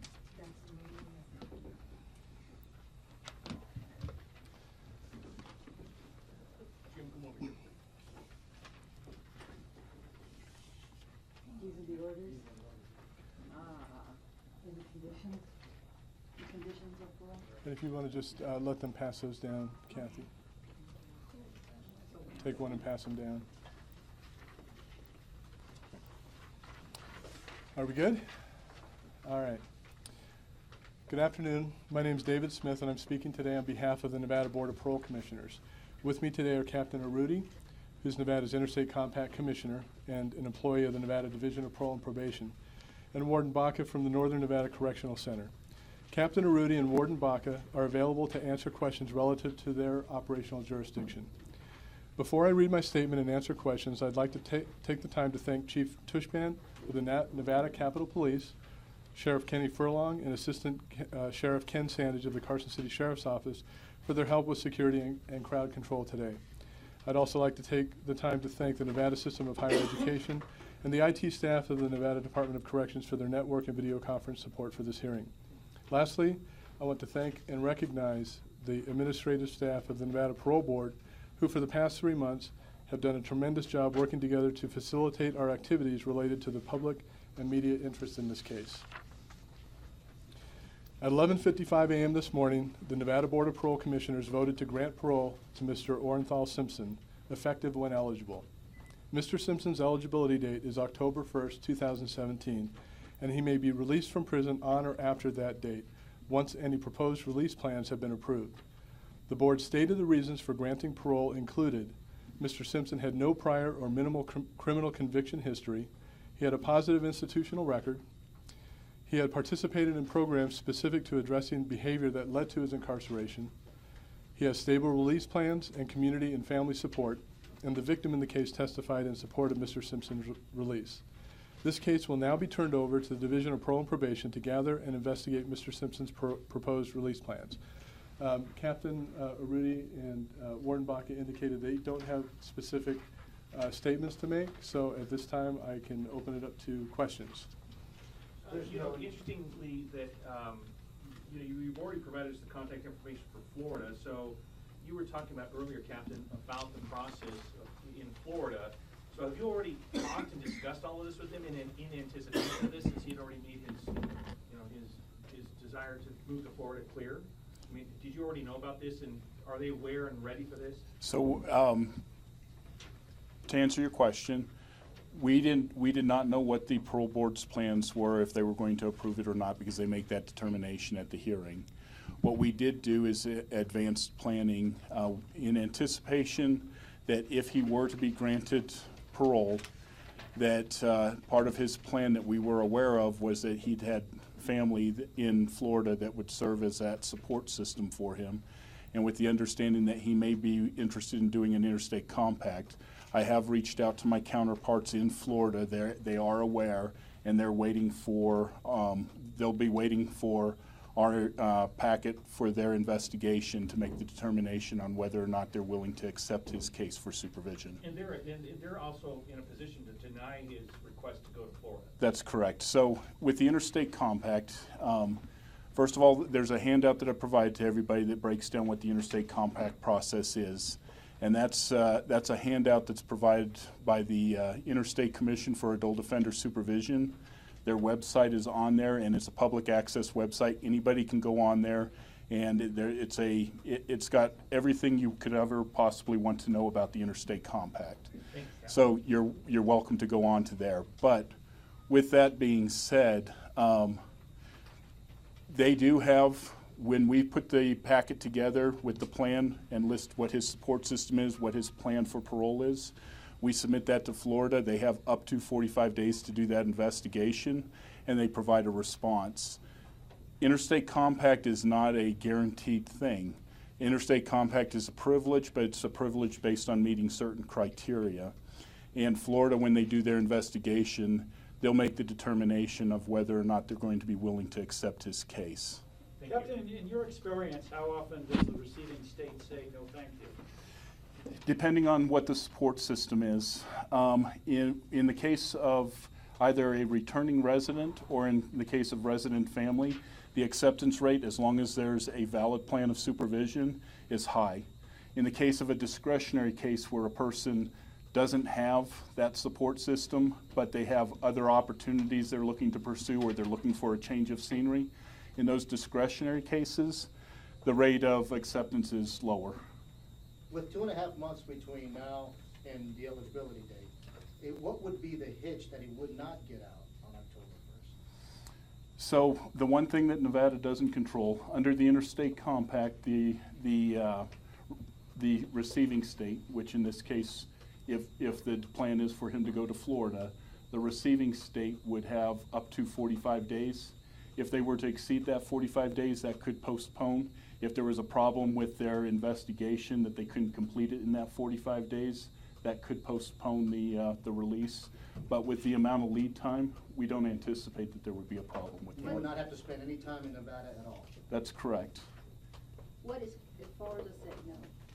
If Florida said no, then the next step this is where I would have to be aware of what the conditions of his release were.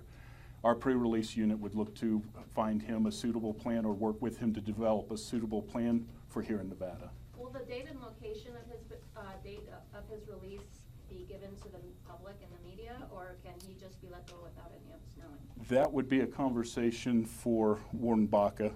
Parole and Probation works with the caseworkers at NDOC to develop a release plan and the release date, but the actual physical release is part of NDOC. And how are they typically extradited back to that state or to that state?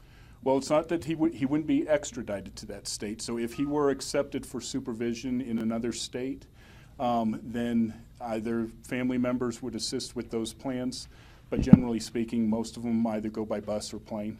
The travel arrangements are made upon in anticipation of their release. So the calls you made to Florida previous to this, would you typically do that for another inmate knowing, hey, I want to spend the rest of my time in Indiana, or is this because we fast-tracked everything with Mr. Simpson? It's not that it's fast-tracked, but because we know that it's such a high-profile case with a lot of interest in the interest of the other state, and preparing them for the phone calls and the emails that they may receive, it was a courtesy to let them know that. Captain, in the event that the Florida thing doesn't happen, is he allowed to pick another state? We know he has a daughter in California, so is he allowed to pick a different place to go? Sure. As long as there's a valid plan of supervision and he has a support system, there's no, he wouldn't be restricted to just one state. What is his family support system in Florida? What do you know about that? I'm not familiar with what his support system is, other than I know that he had family members testify today.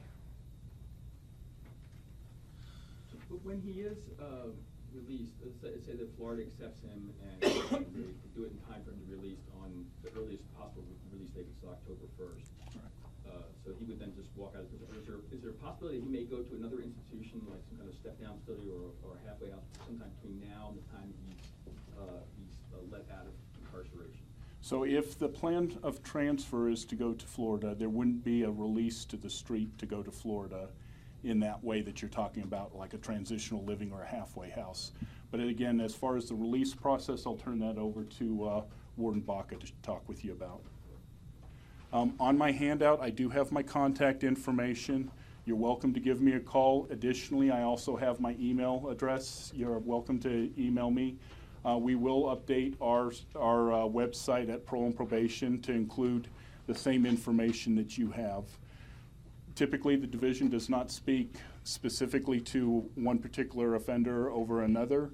What we will do is I'm more than willing to discuss with you what the general process is for the interstate compact or pre-release. Well, let me put one final one on this, on the transfer to Florida then. Based on your experience, Captain, and the matrix you provided to us, does it appear that Simpson will go to Florida?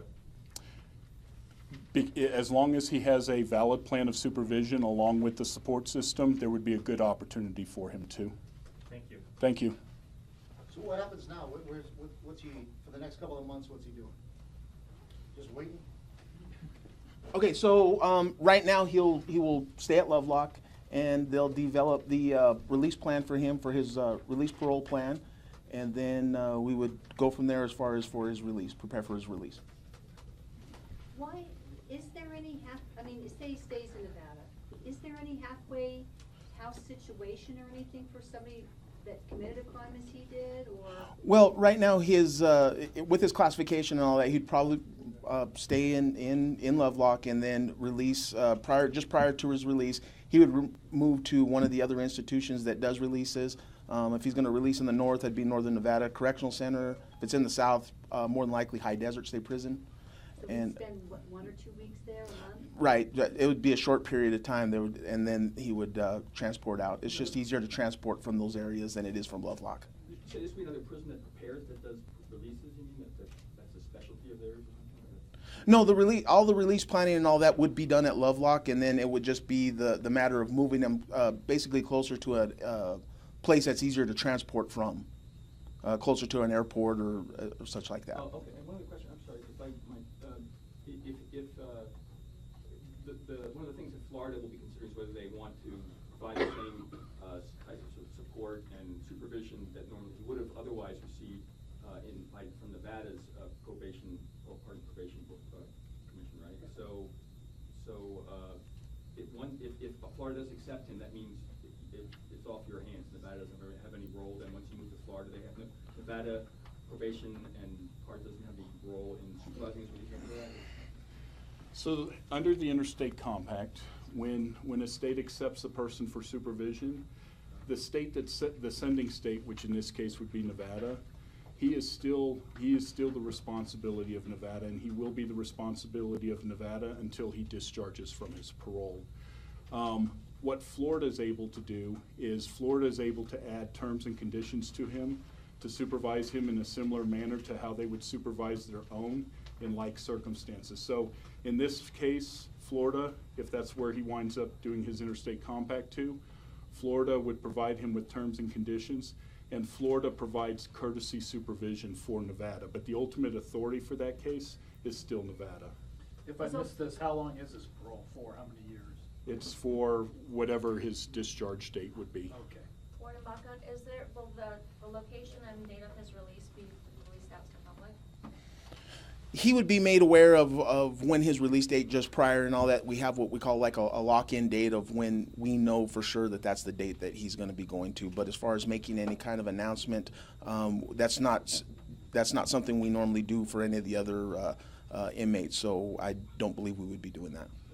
Warden, you mentioned that at some point he may be transferred prior to his release, but until then, for the near future, does anything change in the terms of his confinement privileges, the day-to-day at Lovelock? No, none of that should change. This should just be really the only thing that he's going to be working on right now is preparing his plan, his parole plan, and making sure that gets in and all that, and just pretty much continuing with what he's been doing.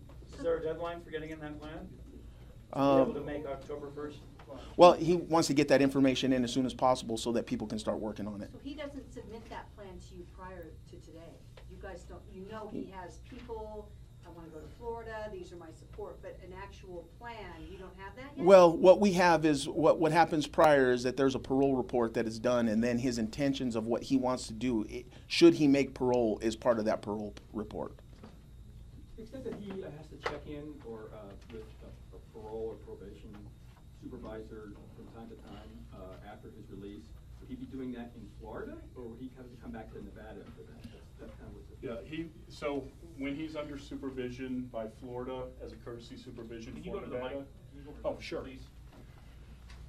Sorry about that. Okay. Yes, so when Florida is providing the courtesy supervision of Mr. Simpson's case, he would report to a Florida probation officer or parole officer in this case. So if anything went wrong, you know, he did something, did something where that potentially was a violation of probation, ultimately he would end up answering for that back in Nevada. Correct. So if his actions were to lead to a violation and Florida would submit that violation to us, ultimately, if he were to be returned for revocation, he would be coming back to Nevada to answer for that revocation before the parole board. I know he's gone 9 years, no disciplinary action in prison, but in the next 2 months, is there anything that could happen at Lovelock or another facility that could jeopardize his parole being granted now? Well, any inmate that's granted parole has to continue to follow all the rules and all that they need to, and you know, should any inmate that has such a serious rule violation, there is the possibility of parole being revoked. Well, is there a situation though, Warden, where can he ask for special protection or special, you know, circumstances because he doesn't want to be sort of, I guess, put himself in harm's way or put himself in a situation where others might want to wish him harm or get him in trouble? So can he request any kind of special treatment or protection? He could make that request. However, he would need to provide some sort of basically some sort of evidence to base that request off of. You know what I'm saying. I mean, it's possible that, you know, and he talked about it in his hearing, that prisoners have a tendency to do things for stupid reasons. Right. So if someone kind of had it out for him and wanted to jeopardize his parole. They've had 9 years to do that. That's a good point. Yeah. You know, as warden, do you have any reservations about letting him walk out of there on October 1st? You know, that the parole board makes that decision, and our job is to keep him until they tell us to let him go. So that's where ours. And you weren't in the deliberations, were you, David? Thank you. I came in and out when they were deliberating just to make sure everything was okay. I needed to do the timeliness, but I did not participate in their deliberations. Were there any sticking points, any points that came up that they were disagreeing on? By law in Nevada, deliberations for parole hearings are confidential, and so we would not You can release. tell us, we won't tell. We wouldn't release any of that information. Is there any paperwork that would be released after this date, the score, the ranking of why they let him go? We just distributed Did I see it? I did see it. a copy of the order, the conditions of parole, as well as the risk instrument and aggravating and mitigating factors that they mentioned in the hearing. Was there anything unusual about the amount of time that they spent deliberating? No, I would, for this type of a hearing, generally deliberations with smaller panels are shorter because you have fewer people. For commissioners, that was not, it wouldn't be uncommon for those. What about the time of the hearing, how long it took to get to deliberation? This hearing was a little bit longer because of the amount of conversation that took place. There were 4 commissioners, so we knew it would last longer. We also expected that we would have a little bit more leeway. We would allow a little bit more leeway to allow information to get on the record. And they did want to take time to actually talk about how things are done because of the interest in this case. Can you describe Mr. Simpson as a prisoner? What was he really like? His daily routine? Was he a model prisoner? It was said that he was a model prisoner, but what does that mean? Was he? I'm sorry, ma'am. He was never at NNCC, and I had very little dealings, if at all, with him when he first came in at High Desert. So that would have been my only involvement with him. Do you know? No. All right. One thing, the parole board will not be doing any interviews, so this is your one shot to ask any question Would you do of the an board. interview? Sorry, no. Will somebody at some point, David, at Lovelock be available to sort of characterize Simpson's incarceration? Do you mean as far as like a PIO or something? Yeah. Will someone Brooke out there- Keast is the PIO for the Department of Corrections, and she should be able to answer any questions related to that. This is a little bit off topic, but and I forget when this happened exactly, sometime during the course of Mr. Simpson's incarceration, there were reports that he got into a fight and something like that. I don't know if that was ever addressed then, or if you could address that now, whether he had any kind of, were there any kind of conflicts that he did have, maybe that were not maybe his fault, but that he was involved in nevertheless? Well, during the hearing, I noted that I didn't hear of any disciplinary rule infractions he had, so it said he was disciplinary free, so I would say no. Can you again just reiterate why it is that we were able to get a decision today instead of waiting 10 days, 3 weeks, as we would for Joe Blow? As you recall, in the 2013 hearing, it was a panel of one commissioner and one case hearing representative. After that hearing, there wasn't a lot of interest at the time of the hearing. We had several reporters and one photographer, I think, and one camera. But the minute that hearing took place, we became inundated with requests for information by the media. And so we got that order out as soon as we could. In February, there was there were news articles that started coming out, and we began to get inundated by the press for questions about the parole hearing, when it would be. And we realized if we didn't start then to prepare for a potential huge event like this turned out to be, that we would have a lot of problems. The board does hold hearings with 4 commissioners. It's not often, because we hold about 9,000 hearings a year, so we have to spread the caseload out between commissioners and hearing reps. In this case, because of the media interest, we opted to have a majority present so that we could provide a ruling on the same day and allow you wonderful folks to be able to go home and let us get back to work. Mr. Smith, in Nevada, is expression of remorse and insight not a required criteria for release on parole? It is not. Now, the board does note in some of its factors when a mitigating factor of remorse could be noted, but it's generally only applied, for example, if a person committed a crime and they immediately went and confessed or turned themselves in because of their immediate remorse. And that's the only time that factor is. But the board does not require that an inmate state or indicate that they are remorseful There to was get some parole. talk that he wasn't really remorseful when he was answering some of the questions. What, you have been to other parole hearings. What are your thoughts on that? Well, Is it true that he wasn't really that remorseful? I think that you would have to let the hearing and the questions and the testimony of the hearing stand on its record, because I don't think I can address that here. Yes, sir. You typically say that it takes days or sometimes weeks or even longer to make it to the board to render a determination. Or is it usually just days? Okay, generally what happens in a regular parole hearing, the panel will make a recommendation to the board. And in Nevada, the panel can make a recommendation and the board members can review and vote by file review, and they can review. We record the hearings as well, so they can review the hearing if they had any concerns or questions, and then issue the order once there's a majority. So it doesn't have to be a public meeting to issue that.